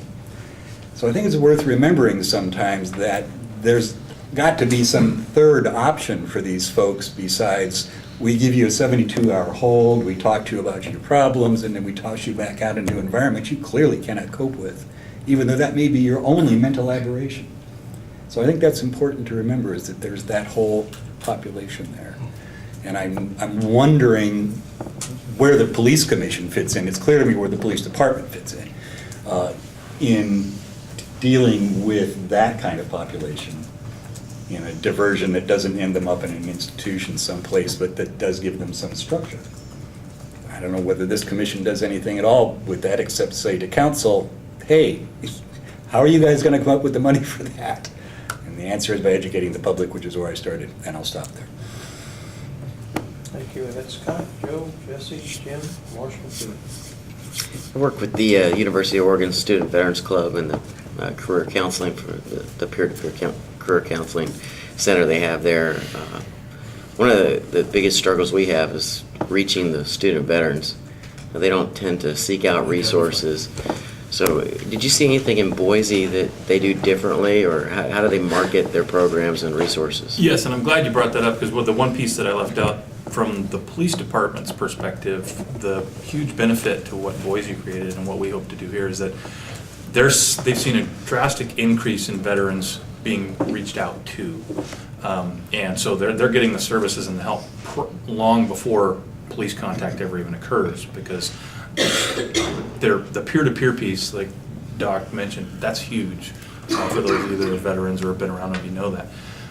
And so the Idaho Veterans Network group that I referenced is very broad, and it's, for lack of a better term, it's become kind of the hub, information hub for all the services and organizations. And so they've got members, everything from freshly returned guys that are homeless living at their parents' house, but they come to the meetings every Thursday and they've got buddies and they go fishing and they do all that piece. So they're not doing the recluse thing. All the way up through folks that have come through the program and the system and they're working on their doctorates in counseling to go to work for the VA and continue working in the program.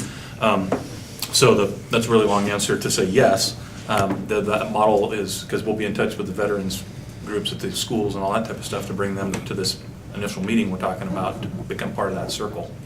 So. Thank you. Okay. Joe? Yeah, I'm really pleased that you're taking a proactive approach to this and actually looking at it. I think we have three issues here: homelessness, veterans, and mental health. And so that would make 8 categories of, combining those 3 things. So it's a little more than a 2x2 matrix. But the question is, how many people that you're looking at fit into multiple of those 3 categories? In other words, if you're talking about veterans, you could have veterans who are homeless and veterans who are homeless who have a mental health issue. So how, are there any thoughts about how you look at those multiple, we'll call them a diagnosis or whatever for lack of a better word, and handle the sort of multiple problem, because I think they're essentially all related.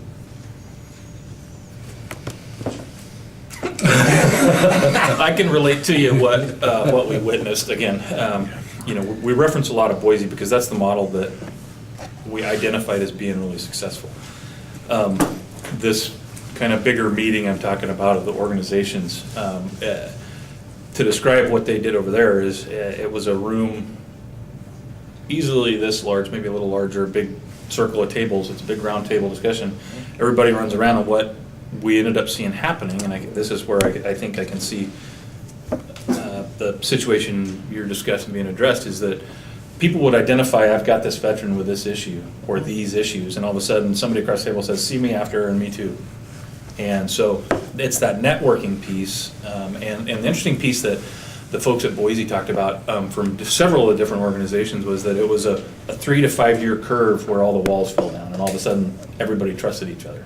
And I'm hoping that we'll be faster than that, because they're helping us and we're learning from their mistakes, and they also say you guys are leaps and bounds ahead of where we were when we started this. So I think that's good news for us. And then the other piece that they've identified, which is really a good deal, is they produce a reference guide that goes out to all these groups so that everybody has a direct line and a name that's part of that group. So if I know somebody's got a homeless problem, I'm not calling the general number and get stuck in a phone tree and getting I know I can call Tom and say, hey Tom, I got this guy and he's been in your queue for housing for 6 weeks, what's going on? And I'll call you back in an hour, and he calls me back in an hour, and here's the answer. Here's what we got to do. We got to get him here and do this. He hasn't been responding to any of our, so a lot more direct communication around all those issues. So. I think one of the things that is important to consider is that all veterans have a transition issue, all of them. And some of the veterans come home and make those transitions really, really pretty smoothly. Other veterans have other challenges, either familially or employment-wise or environmental.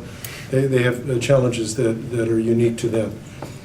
Another category of veterans are those that come out as a result of trauma. And as I mentioned, the TBI issue is a phenomenon for this theater. And that produces presentations that are really very, very dramatic. The post-traumatic stress syndrome is increased. So the mental health capacities that you're talking about, there's a large group of veterans. Some of them transition well, some of them don't. Some of the ones that don't have mental health issues. The mental health issues drive them out into homelessness. We have an overworked VA system, honestly and frankly, that struggles to even make appointments for folks. So what the lieutenant is talking about is the power of individuals making direct connections with other veterans and other veterans serving agencies, so that I can call Ed on the phone and not just call into his agency, but make a direct contact to him as a result of this roundtable experience. And that's the direction that we're going to go in. Okay. So the intervention, I think it's also important to consider that in terms of law enforcement, they do the crisis intervention aspect. And the community then is challenged with what to do with the follow-up. And that's another area which we all need to have some buy-in for, because the follow-up on those services also need to be thought carefully about. So, yeah, that's all I'm going to say. Okay, thank you, Ed. Jesse? Jim, Marshall, Bill, For 4 years now, part of my practice has been Eugene Municipal Court Public Defense. And I've gotten to know very well a lot of repeat offender people with mental illness, mental health problems, and I've got to see a lot of them get into housing over the time. And I don't see them anymore, or much less often once they do. The police department has put one of the public safety officers, Mr. Schneider, right? Todd, into, he's dedicated right now to helping veterans get housing, from what I understand. That's great. The whole housing first idea, I think, kind of goes into this. Less time in the criminal justice system costs less money for the community. I have a question too. What's the difference between a CIT officer is someone who's been through 40-hour training and can respond? What's the difference between if a CIT officer responds and if Cahoots responds? Time. What's that? Time. Cahoots has more time. They can spend more time with the individual. Law enforcement's challenged with that. Yeah, and the CAT, our 40-hour training is less geared towards us being able to provide counseling as it is identifying what we're dealing with so we can respond appropriately, and helping us differentiate between what could be a mental issue, what could be an alcohol issue, what could be a medical issue. So that's more what the 40-hour CIT training as sworn officers we receive versus the Cahoots capability of being able to go and actually do the counseling side of things. The 40 hours is not really designed to produce a certified crisis interventionist. It's really a lot of information that law enforcement could benefit from, but it's a lot of information to integrate in a 40-hour period. It's tantamount to a grad program. So just having more CIT trained officers is not going to be a replacement for more Cahoots, more funding for Cahoots? Well, yeah, and we're actually at the point where we have all of our officers in through the 40-hour program. So adding more in our current CIT program isn't really a benefit to us because we're there. I think what Councilor Surratt hit on is if eventually finding a model where we have similar to Portland, they have CIT teams, which is an officer and a mental health specialist.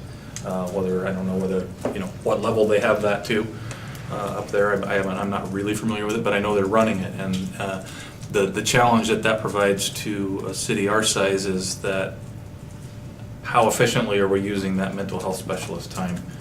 Because an officer may have half their shift where they don't deal with a mentally ill person, and we don't have the staffing luxury to have a car just driving around with those folks just waiting, for a mental health issue to arise. We have way too much going on, as you're all completely familiar with. So there's different, I guess the short answer is there are very different models to what CIT means in different places. Part of the policy, mental health crisis response, mentions getting a maybe it's a CIT coordinator, but I thought it was a CIT officer out. And is that that's the policy Carolyn's going to talk about here in a little bit, so maybe she can answer that question. But that's just talking about any officer, since everybody's been trained. So what was your specific question? I heard CIT officer and a CIT coordinator. The policy's got, if you experience somebody, I read it, I don't remember where it's Stop you at. just there a minute, Jesse, if I Okay. could. It looks like we got 4 people left in the queue, and we've only got 2 minutes left in this, now 1 minute left in this portion. So I will get to your question when we get to that section, if that's okay with you? Yeah. All right, so let's move on to Jim, Marshall, Bill, and Claire, and then I'm going to cut off the queue. But I think some of my question has kind of been answered with all the discussion that's gone on. But maybe you could highlight the top differences. Where the difference between a vet that might be going through a mental crisis issue and a non-vet. What kind of differences or what kind of extra difficulties would those pose to somebody that was responding to a call to somebody that was a vet that's having a mental crisis issue as opposed to a non-vet? Probably one of the most significant issues in response to that level of inquiry is when a civilian sees something that's dangerous, they move away from it. And when a veteran sees something dangerous, they move towards it. In other words, they're not going to back down. They're going to come towards you. That's part of their training. It's part of fire and rescue's training as well as part of law enforcement training. The civilians don't do that. They go the other way thinking that's safer. Veterans are trained, safety is in going forward. We're going to address the problem. So they're not going to back down. And when faced with authority and compliance, the compliance issue is an expectation from law enforcement. And it might not be met with a vet. They might not comply. Very good, thank you. Thank you. Marshall, Bill, and then Claire. 2 quick informational things. There is a VA stand down, which is a 1-day event that covers a lot of things. It's on the 25th at the fairgrounds, starts at 7 a.m. They get 2 hot meals, everything from housing programs to pet food. So I've participated in one in the past, and they really are comprehensive. They were originally designed for the homeless, and there are special pieces of it for the homeless in terms of equipment, but there are also services for all veterans.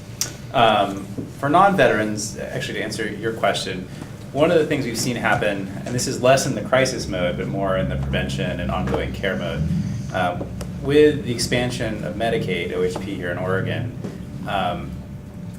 a lot of that population is getting seen through the community health center. Community health center is integrating behavioral health into medical care. So, if you can get them in the door at 7th and Charleston and they're poor, they're probably going to qualify for OHP. They'll get them signed up. They're working against a huge backlog and they're trying to expand at the same time, but they are expanding their clinics. There's going to be one in North Eugene as well. And they are integrating behavioral health. So what that will hopefully help with is, so it doesn't get to the crisis level for people who haven't had health care. And also, previously, if you were homeless and in crisis and you did get into the Johnson unit, a lot of their discharge instructions were go back to the street. There was no follow-up care, and now there hopefully will be follow-up care as well. That's all. Thank you. Thank you. And Bill? I will try to make this quick, and I apologize because there's probably not a question in what I'm going to say. But I want to start out with, I really appreciate the work you guys are doing because I think it's fabulous, because I think it's really important that we figure out how to respond to veterans with mental crisis and others with mental crisis with non-police response. I think this peer group and looking at, and the bad part is we, as you said, we have one of the best models. We have Cahoots. If we could just fund it, if we could put 2 vans out every shift, swing and graveyard, that could respond with officers, and you're right, they'll spend the time to talk now where an officer is there, he's trying to just handle it quickly, he's got other things he's got to go back and do. And I love that we're moving towards a program that doesn't have the police as always being the responder that has to be there through the whole crisis. That they're there maybe to make sure it's safe, and then they're turning it over to people that can do it. I think that's great work you guys are doing. I hope it happens faster than 3 to 5 years. Thank you. Well, if I could just interrupt, I can tell you from an operational standpoint, 2 vans isn't enough. Okay. I mean, but that's what we need to hear, and I think that's what we need to go forward with, because I think that is a great program. It's also, and maybe somebody mentioned it, it's also important to know that there's another threshold, and that is that some calls are too dangerous for cahoots, and that's why police handle those, and that'll always be the case. And what we hope to migrate to someday is a place where police and a mental health professional are able to go to those dangerous calls together also.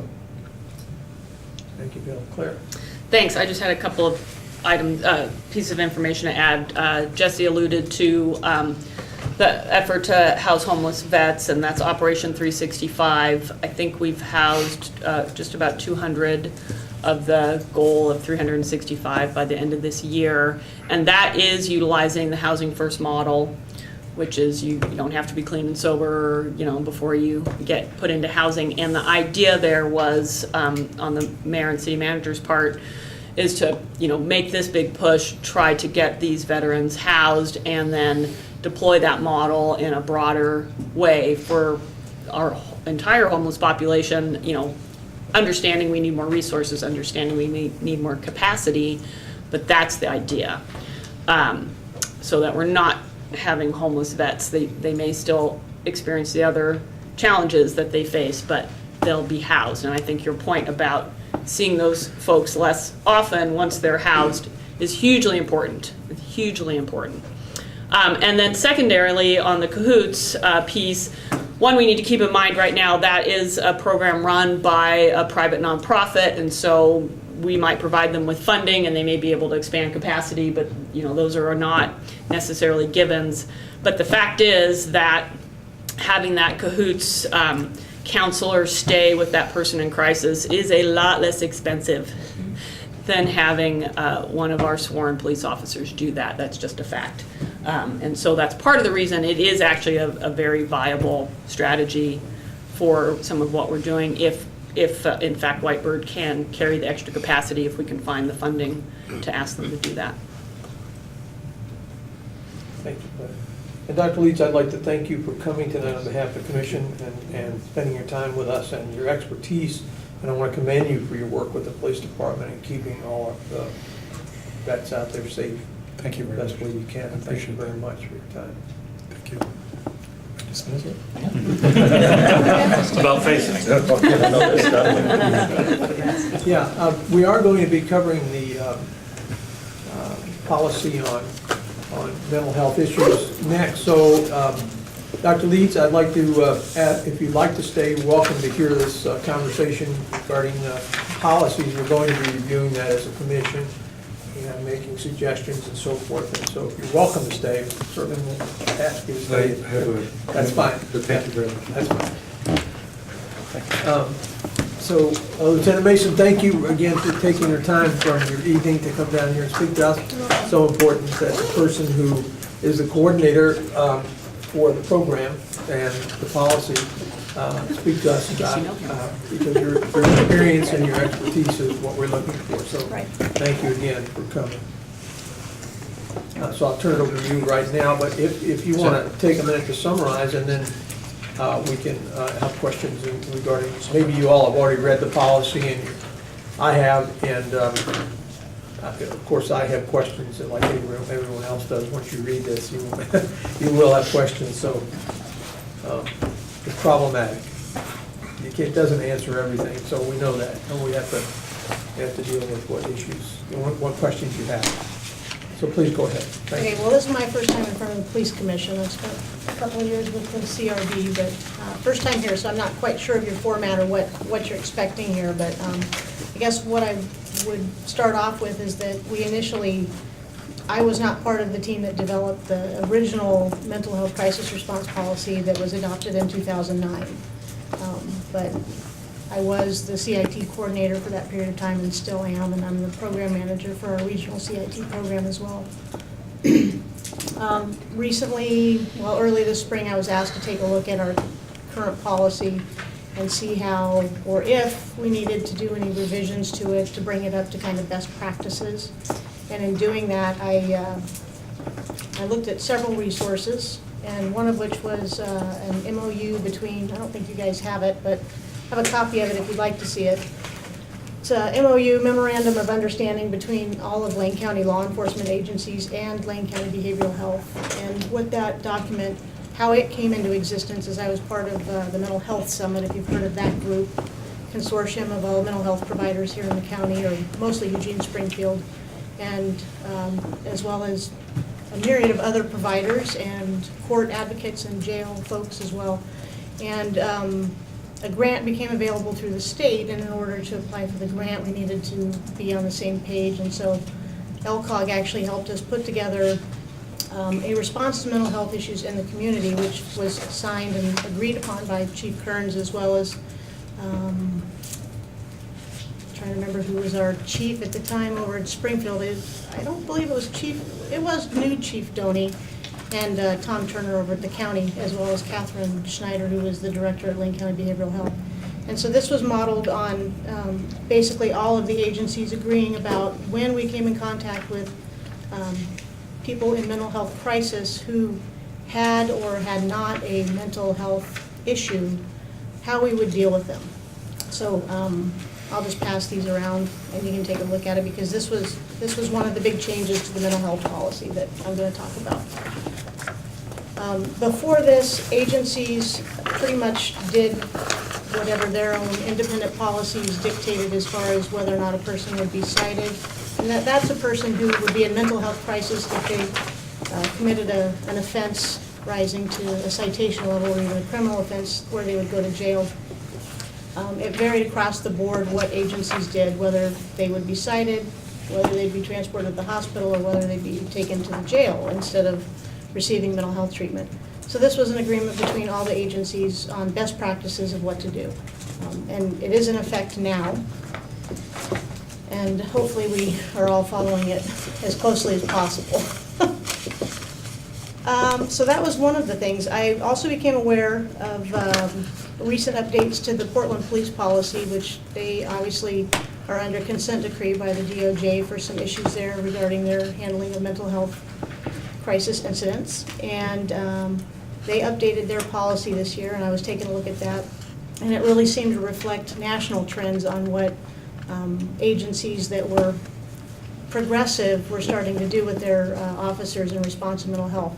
And so those were the two major changes that are incorporated here, is the MOU, which you'll see outlined in section 418.34, which we'll get to, and also the definitions and some responses that officers now take. We opened up the bag, and we now focus more on de-escalation, delaying custody on occasion, disengaging from incidents where it has a higher likelihood of causing injury or death to the individual themselves, the community, or the officer, in instances where we can. And also maybe not even taking any action if we're able to do that at the time and coming back at a later time.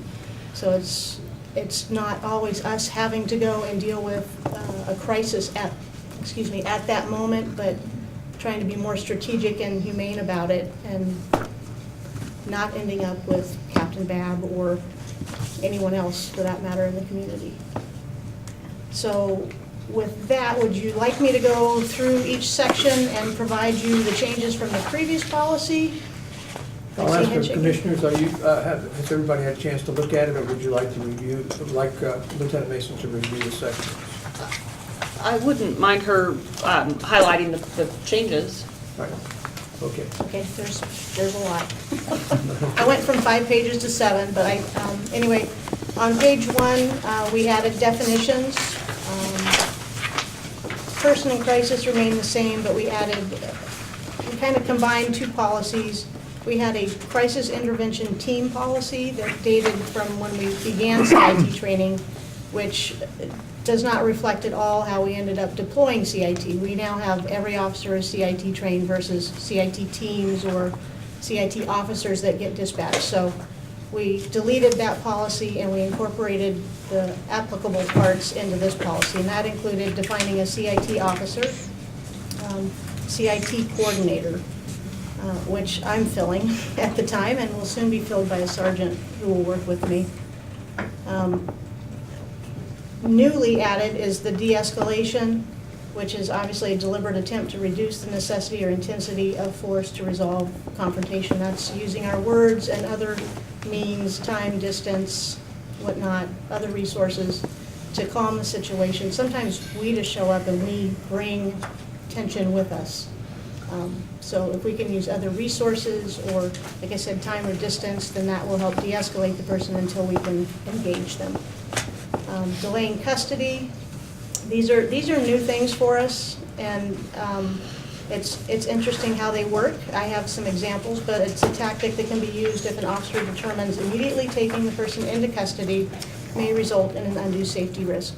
And just as a quick example of that one is we had a mentally ill person in the middle of the Amazon Canal here about a month ago, hot weather, into the water up to his knees, threatening officers with a stick, trying to drown himself, if you will, in the creek. And there was really no way for us to go into that situation and have all of us come out with all our parts and pieces and, not suffer injury, because the slough is just, it's full of rocks and everything. So we decided that there was really no point in trying to go in there and do that, and there was no harm in letting him continue until he was out in another place where we could, potentially engage him in a different way. And we did that. We pulled all of the officers back away from it. He walked up the slough for about a quarter of a mile, and he finally came out. And when he came out, we were able to meet him on solid ground, and well, it didn't end up going super great, but we were able to take him into custody without anybody being harmed, and we were able to take him to the hospital. But had we gone into that water right there, that was a no-win situation for all of us. Disengagement is intentional decision based on the totality of circumstances to discontinue contact after initial attempts with the person in crisis. And again, another recent one, for this one was I don't believe he was a veteran, but it was a suicidal subject, believed to have weapons inside his residence. We were able to determine all the roommates were out. He was in there alone. He had not threatened harm to anybody else, had not displayed threatening behavior to his neighbors or anything of that nature. He had the advantage of his position in the residence and the cul-de-sac, and we decided, let's just leave. So we left. We were able to make contacts with some other folks who later engaged him for services, and we've not heard from him since. So another happy solution, whereas in the past, we might have stayed until we were able to take him out and get him help. So he got help in a different way. And then non-engagement, we may not even go to the call based on the totality of circumstances. We may not even go there at all. So we might come back at a later time when they've calmed down and we can take action at that point in time. So it's really a matter of officers and engaging sergeants as well, supervisors, to go onto these scenes and really go, do we have to? Do we need to? Can we walk away? And I'm seeing success in those ways already, but like I said, it is a mind change, mind shift. Okay, so definitions are new. I'll try to move faster because you don't want to be here all night, and I don't either. So 418.3, we changed the title of that. It had some language changes, adding crisis intervention team, and the fact that when the training would be done. So Section A is new to this, and it moved from the old policy 1200 to this one.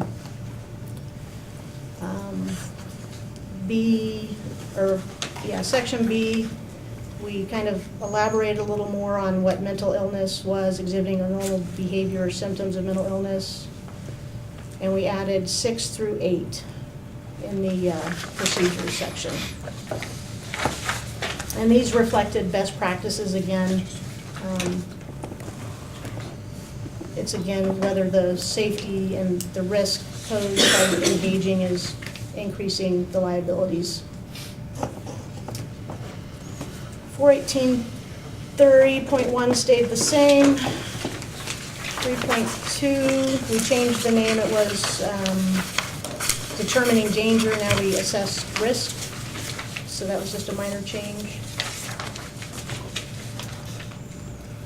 418.3.3, we got rid of a reference to the CIT POM, and we removed some training type items that I saw in there. It talked about officers should pay attention to tone, atmosphere, communication, and time. And that was really kinds of training topics, stuff that we teach in CIT and our general ed service. Instead of having it in a policy, we just removed it, and it's a training issue.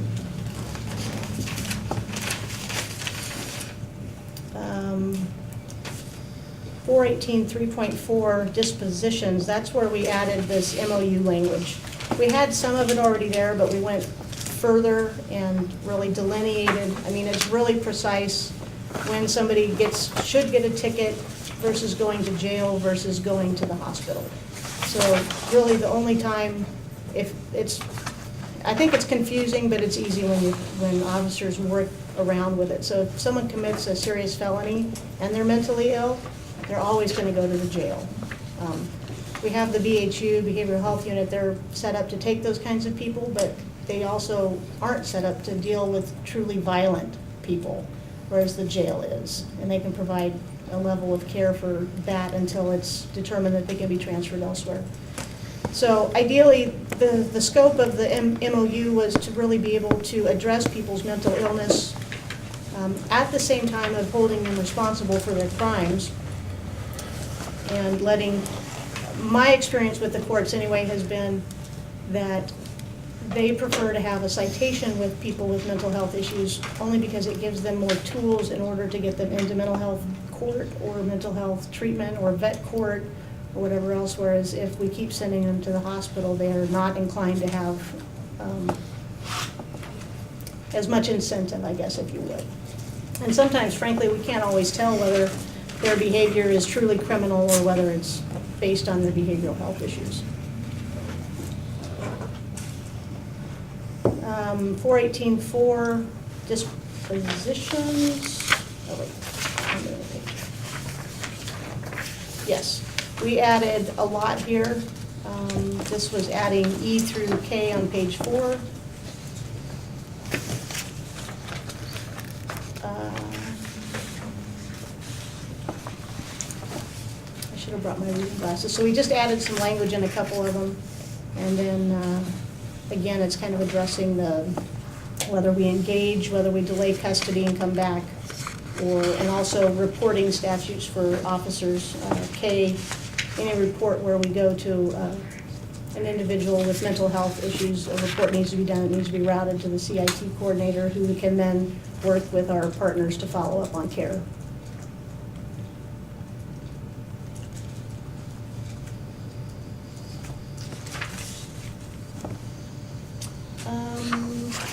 On the back page of 5, or on 5, I guess it's not the back page, we added some language specific to some different types of custodies that we would have. So we talked about criminal custodies and director's holds, or mental holds, police officer holds, when we can take a person into custody. But there's several others, and those include director's holds. So qualified mental health professional or even a physician can place a hold on a person and direct us to take them to a facility. Usually it's right here in the hospital. So a lot of it, some agencies have to transport for miles. This is basically just the statute right there. We deal on occasion with psychiatric review board orders of revocation, which are very confusing for our officers because they happen so infrequently. But when they do, having this piece right here telling them exactly how to do it is beneficial. We also have several mental health facilities in our community that are not voluntary. They're step downs from the state hospital, like the Heron Center, where they're PSRB patients, and they do get their freedom on occasion, or they can scale the 6-foot fence. So that happens on occasion. They're called elopers, and we'll get calls about them to go and pick them up for an elopement. So again, that's described there. And then the last, section F there is when and how we will assist hospitals with patients with mental illnesses and also walkaway. So we were encountering a lot of calls, I should say an increase in calls, not a lot, but an increase in calls from the hospital asking us to come and assist them in medicating mental health patients. And after reviewing that with our city attorneys, decided that wasn't the best practice for us, and we really didn't have any legal recourse in doing that. So there's a very fine line about when our officers can be dispatched over to the hospital to help them with that. So this addressed that. And we're actually talking more about that in some other ways too. So no other changes again until we got to securing of weapons, which was just a grammar change. Seizing firearms, we changed it from property control unit to our evidence control unit, housekeeping stuff. And then we added, actually we didn't add, so 418.8 training, we expanded on it because initially our goal with CIT was to have a couple of trained officers, and again, Chief Kern's mandate was that all sworn staff here at EPD would be CIT trained, so that's incorporated here. And it just talks about what CIT is for us and what the program responsibilities are for the CIT coordinator. So that's it in a nutshell. Thank you. And so questions, Marshall? I see there were the two holds. It would be great to see a preference for a mental health consultation by the officer before taking someone into custody. Our experience in the military was that, you could do an immediate one if you needed to, but commanders had to consult with a mental health provider before ordering someone to a mental health evaluation. And we found that mental health providers were often able to give alternative dispositions. So obviously, not every circumstance, but if there is a policy preference in there, that might We be don't great. have a choice. By state statute, if we encounter someone we believe to be a danger to self or others, we don't have the ability to not take them. We have an obligation to take them to a physician to make that determination. Right. All right. The other thing I've noticed is surveillance is kind of a loaded term, but the ability to remotely monitor a situation gives officers and others more license to de-escalate and back away. So what I was kind of wondering, it's not necessarily relevant to the policy, although I suppose you could provide in terms of equipment. Is there a piece of this where we're saying, hey, look, we're going to ask the neighbor if we can leave a camera on the porch just to watch when he walks out? He's in the house, he's boarded up. We don't want to have anybody in direct line of sight, but you know what? We're going to leave this camera here and just monitor it remotely. And I was thinking of the McLean incident too, where they sent the robot in first. So I was thinking of officer safety and remote monitoring as ways that give officers more ability to say, we can handle this situation and we don't have to be physically there. Right, we oftentimes do ask neighbors or family members to give us information, and, as far as technology goes, I don't think we have that capability. I don't think we have anything in our warehouse that we could set up in that way. I don't think it's necessarily a bad idea, but I think there's also potentially some constitutional rights issues we'd have to look at in that regard too. Sure, you need a policy. Right. Now look what you did. But I did make a note, and I appreciate that comment, thank you. Scott? How long's the refresher training? It's 40 hours for the initial. What does the refresher training look like? So, right now, we don't have a dedicated CIT refresher training. We do have 2 hours scheduled on the books this year for our in-service period, at which point we haven't quite decided what we're going to do for refresher training for that block, but it'll be probably de-escalation based and use of force, and obviously covering resources available to officers and kind of what's changed in the community. I know part of the grant that Lane County received was jail diversion. It was also the one I'm not involved in, but it worked with peer-to-peer support and temporary housing and some mentoring aspects, and those things are coming along with that grant being renewed this year. So I think there may be some new pieces of the puzzle officers will get updated on. The other thing that I will say, even though we haven't had a dedicated CIT refresher, I have worked specifically with our defensive tactics and some of the other trainers to incorporate de-escalation techniques in all of their pieces of training, so that it's not just you go to de-escalation training, you're going to use of force, and these principles are being applied. So we're not always, I've asked, I want a scenario based where you're going to do nothing but provide resources and de-escalation, and it's not ever going to turn into a hands-on or go to jail thing. It's going to be, I want you to use your words to get us to point B, which is one of the things we do in CIT training. So we've been doing that for years. This next year, as I said, though, we will have a dedicated period of time that will be specific to updates and ongoing trends. Thank you.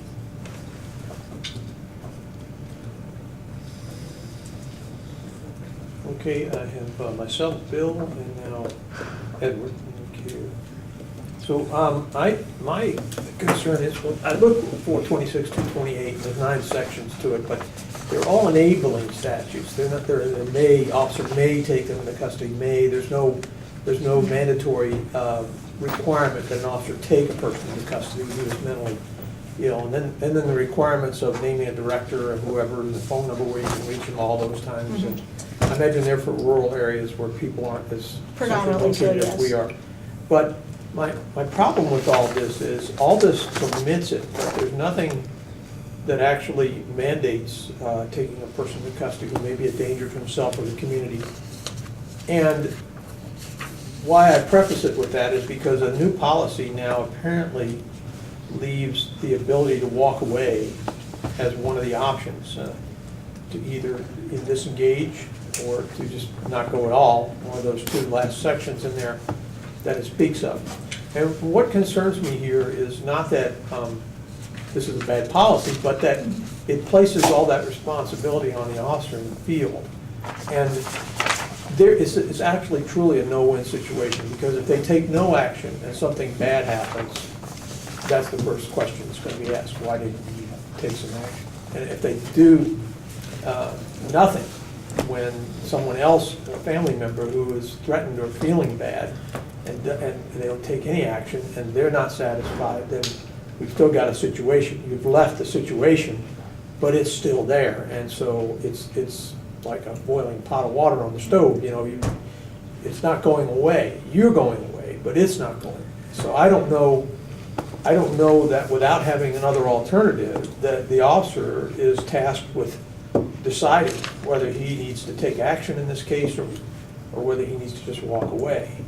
And I think I mentioned the case to the chief not long ago about the Portland case where the guy with the samurai sword confronted the police officers, and he was obviously very disturbed mentally and physically acting out with the sword, and they decided to walk away.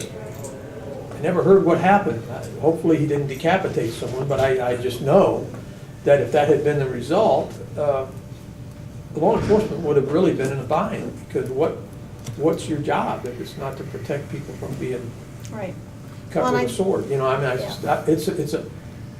I don't know what the answer is. I'm just putting out to you that my concerns with the policy is that it just gives the alternatives. It lets you do what you can do, but it doesn't really say, well, what happens if, we get to a situation now after you've done that? The state ORS 22628 says you're not liable civilly or criminally for failing to provide the information to a doctor or the person, the director, for failing to provide that information to them.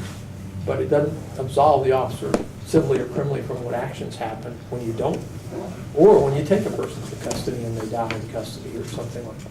Well, I think we tend to err on the side of caution here, just for that specific purpose, is that, we don't want to leave somebody in a position that something bad is going to happen to them or other people. And so, and I go back and I did misspeak in saying that we don't have an option in those situations, and I spoke from the fact of that we will always err on the side of caution if we feel somebody's a danger to themselves or others. However, remotely, we're going to take them to the hospital and let the doctor make that determination, because we don't have that expertise. We can't know if we leave, what's gonna happen. But we can, you know, based on past practice and past experience, we can guesstimate what's gonna happen if we leave this position, this person in this situation versus, you know, someone in their own home threatening, you know, suicide by pills probably isn't really a harm to anybody but themselves. So we have that ability to go, okay, they're probably not gonna hurt anybody else, they're gonna harm themselves, less liability. So I get your point, and I don't know that the chief or I don't know that we would be willing to mandate officers make a decision one way or another if presented with these facts. I mean, because that's why we give the officers training, and that's why we have these statutes to give them the discretion to make those decisions. And, you know, I'll go so far as to say is we're not always right as a profession, but we do the best we can. And I'd love to hear if you guys had some advice for how we go there. Oh, and another question I had was that I didn't see any supervisory level oversight on the part of, if an officer decides to disengage, does he have to notify a supervisor? Or is it, I thought there was. maybe I missed it, that's why I'm asking. Gotta remember where that piece was. I know the definition was on the front page. Right. There's delaying custody, officers will notify supervisor. Section J. There was one part about the report goes to the coordinator. Yeah, that's in the statute. Right, so in I, it does say that's non-engagement or disengagement tactics. Officers will notify a supervisor and then determine to make the plan. And I believe that's also in I as well. Okay, so the supervisory level is involved. Thank you. I don't have anything else then. Bill? I guess I'll start out saying, Lieutenant, this is quite a policy. I mean, I read it a couple of times, and I didn't really write any notes because it's a very complicated, a very tough thing to try to put down how to deal with these situations. And I do like the emphasis on, you know, looking at, you know, de-escalation. You know, is there, you know, can we walk away safely? Can we do that? And I'm going on this kind of the same line that Bob was, but mine is more of what could we do, or what could the department or the officers do to the people around that situation that maybe have called, that you're saying, look, it's better for us just to leave, and how to do that and how to educate people that, because I think about it, and this isn't a mental health example, but it's an example that happened to me that years ago. There was a young man that was pounding on our front door at like 3 o'clock in the morning. So I called the police, and in the meantime, he'd kind of walked down the street. The policeman showed up, met him down the street, and he came back to my house just to tell me, hey, his buddies thought it was funny, he was drunk. They dropped off in a neighborhood that he didn't know, and so I sent him on a cab. Then the officer stopped himself and goes, I hope that was okay with you. I should have probably come back and asked you. And that was great. I thought that was the perfect. But I think about that in these situations when somebody calls and says, this guy's acting crazy in the park or doing this in the park, he scares me and my family, and you respond and you go, well, he's really not doing it. You know, he's not hurting anybody, doesn't it? And we're going to walk away and just leave him because we're going to get into a fight if we try to approach him or do something different. So how do you do that? I mean, how do we get that? I think that's an important part of this policy, is how do we get that out, that that's the better response. It's not taking them into jail at all costs. Right, so in response to that, one of the things that we do, if I can say do, is, Can't anywhere you can. I just did, is that we have officers and or the supervisor that goes out on those types of calls. We always like to contact the complainant and give them some follow-up as to what happened with it. Obviously, if it's criminal, we want a statement so that we can put that in the report or even use it as information for the doctor if they go to the hospital on what the witness's behavior was. If we walk away from it and we leave that person there, my expectation as a supervisor and what I do is I contact those people and I explain to them exactly why I'm doing that and the danger that it poses by, you know, doing that. And, you know, the example I gave you where we had the suicidal guy with a gun inside of his residence, his parents came to the scene. And it was one of the hardest things I had to do, to tell them that if we go up there there's a high probability that he's going to harm himself or he's going to shoot at us, which is going to cause a reaction. And it's not going to work out good for either of us, whereas if we just give him some time, he's more likely than not calming down, and you or somebody else can have a conversation with him and move us in a different direction. And we're happy to come back out at that point. And they understood. I mean, I don't think, as a parent, I would like to hear that if it was my kid in the house. But they did a really good job of accepting the explanation that I provided to them, and they understood. I mean, they told me, I understand, and thank you for explaining it. So one of the things that the chief implores upon all of us here as employees of EPD is to be transparent with people and to give them explanations as to why we do things. And I've found, and I think that all of the officers that work for us that do it, have found that it saves them a lot of heartache. The people thank you for giving them the information versus filing a complaint because they don't know what happened. So that's one of our edicts here at the department, is to explain why we do things. Thank you. The commissioners, we've reached the end of our time on this particular topic too. I would ask, do the commissioners feel that we have a sufficient policy in front of us without, I didn't hear any changes suggested to speak of, substantial changes. So I'll take a motion to approve the policy before us. So move. Second. Moved by Edward, second by Claire. Any discussion? Marshall? I'd like to wait on this and actually farm it through Lane County Mental Health to see if they have any suggestions about the interface between the police and the mental health community.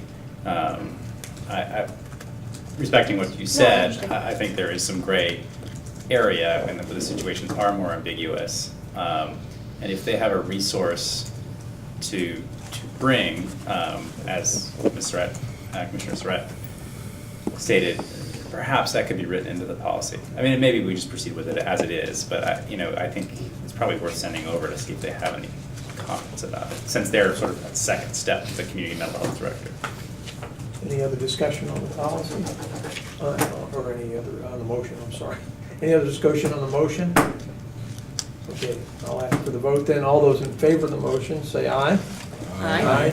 All opposed? Nay. One nay. Two nay. May I make a suggestion? Okay. In response to Marshall's suggestion? Even with us approving the policy, that still is a step that certainly could be taken and I think would be valuable. And if they had any feedback that seemed relevant to share with the police commission, perhaps you could share that with Carter. And I would be happy to take this. I think next week I have the Mental Health Summit meeting, which Carla and AIRS, all of them are part of. I'd be happy to actually put it on the agenda and have a discussion about it with all the participants there and get some feedback. That'd be great. One of the things, one of the notes I had written down too was a question for Dr. Leeds, if he'd had a chance to read this policy to see if he had any suggestions for it. So I think that might be, and he may be at that same, I would assume he will He probably be doesn't at come to that meeting, but I Okay. have another meeting with him on the Okay. 23rd, so I'll slip it over to him Especially as well. since he did, state differences between a mental crisis issue with veterans as opposed to a non-veteran. I think some of that might be something that might be good to appear in here, especially if you come across this kind of an issue. This could be a signal that it's a veteran, and that poses other potential problems. Thank you. And Lieutenant Mason, if I could impose on you to let us know any feedback, positive or negative on it, we would certainly appreciate it as a commission, because this is an issue that we're going to continue to look at. Part of our mandate from our retreats, it's on our work plan. So. And I want to thank you again for coming tonight. You're welcome. Obviously, well-written policy and things for what you do. You're welcome. All right. Thanks for hearing me. Commissioners, we now are at the end of our meeting and we're in commissioner comments, so we'll take any, we're working at it, that's all right. Okay, so we'll start with whoever would like to start. Claire? I just want to say thank you to our newer commissioners for diving right in and participating. It's great to have you at the table and have your voices as part of the mix. I just want to thank everybody. I learned a lot from everybody tonight. The discussions were great and very informative, so thank you all. Thank you. George isn't here, but I want to thank George Rhodey. He served honorably on the commission, and he added a lot to our discussions. Winter's coming upon us. There are homeless camps and a lot of homeless people without a place to live. I got to go out when one of the homeless camps got moved off of the expressway. Speaking of mental health, it's tough on people to move over and over and over again. They have no time to work on their own issues and heal. The camps that are in the open and not hidden back in the bushes offer police an opportunity to get to know who's there, see what's going on, and prevent illegal activity from happening. I hope that there's going to be some movement toward letting the people create at least a safe place to spend this winter that's quickly coming on us. Good point. We all care for Well, this is more in the nature of an anecdote. I was amused to look at the wording of this mental health policy and find that escaping from a mental institution in this part of the world is called eloping. My father was the mental health professional for 2 rural counties in Washington State when I grew up. I lived on the grounds of the institution he was a warden of. That explains a lot. You've all seen it. If you've ever watched An Officer and a Gentleman, it's that nice whitewashed fort was our facility. And there, an escape was called a ramble. A ramble. And it was a low security. It didn't even have gates in the gateway. One guy that drove around from time to time doing security and so on and so forth. But to watch the evolution of this, and to look at this policy that the lieutenant brought to us and realize that it is the tip of an enormous iceberg of protocol and policy and law regarding mental health and mental health treatment. And honestly, looking at the state of that and how many kids were in that juvenile institution that my father was a warden for, because they simply couldn't get along in the world. They hadn't committed a crime. They might have been called incorrigible. There's a great deal of progress that's been made, and I'm happy to see all of us around the table get to have our little piece of moving that forward here. People with mental illnesses, they just lock them in an attic or a basement. Those are the 2 choices. And we've come a long ways on that. We have a long ways to go, but I'm going to acknowledge that I've seen a huge change in my lifetime. Thank you. Thank you. Anyone else?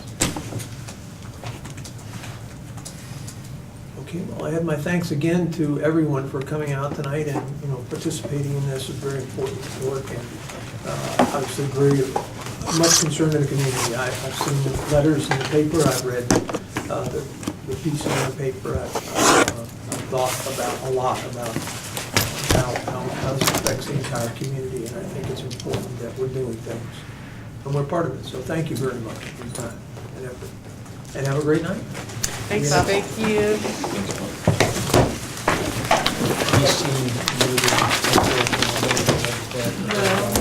I saw that talking about She was a teenager. You're a vet. You're a vet. My brother. Yes. Oh, you? Dad. Grandfather. A little more formal. For 6 years. 2004. Yes, already. She told him his last name was So, my brother eventually figured this out when he was 16 and he found out my dad. But then he's like,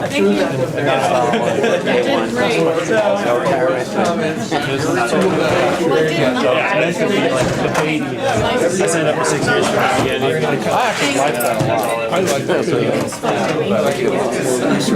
yeah. My dad. Get everything. Wait your turn. But you're right. So this many people, it's hard to. Yeah. I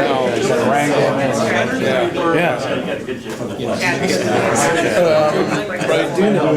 Right. Keep going over. Go right. There you go. telling me that. Bye, Joe. Yeah, I was president. You got the agenda corrected, did you see that? No, I was just. And on the printed No, I part. finally. Hey, Rand, The check I don't use.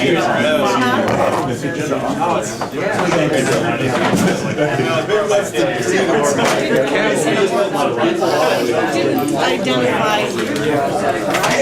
We grabbed the name off of the The service name is not how we want to do it. So it was inaccurately. So I. Cadillac version.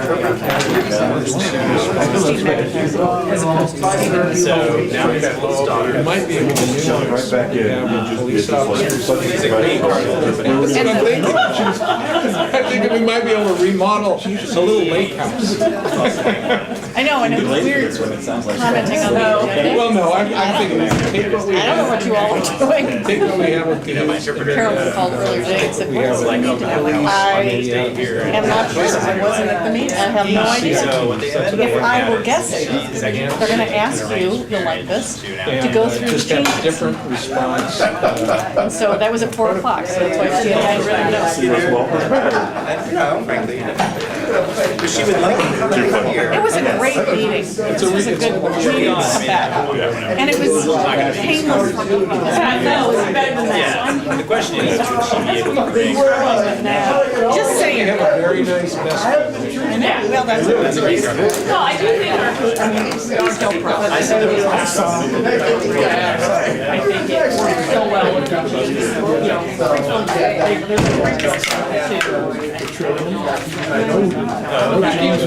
So is it like, it's not like going back in line and. People. And I swear it was the mayor was there. Yeah. See, this is, you've got 1 foot in the Senate. Well, Jim Hill. Oh, okay, good. Well, I think it'll work out. The other kids were young. It wasn't like we had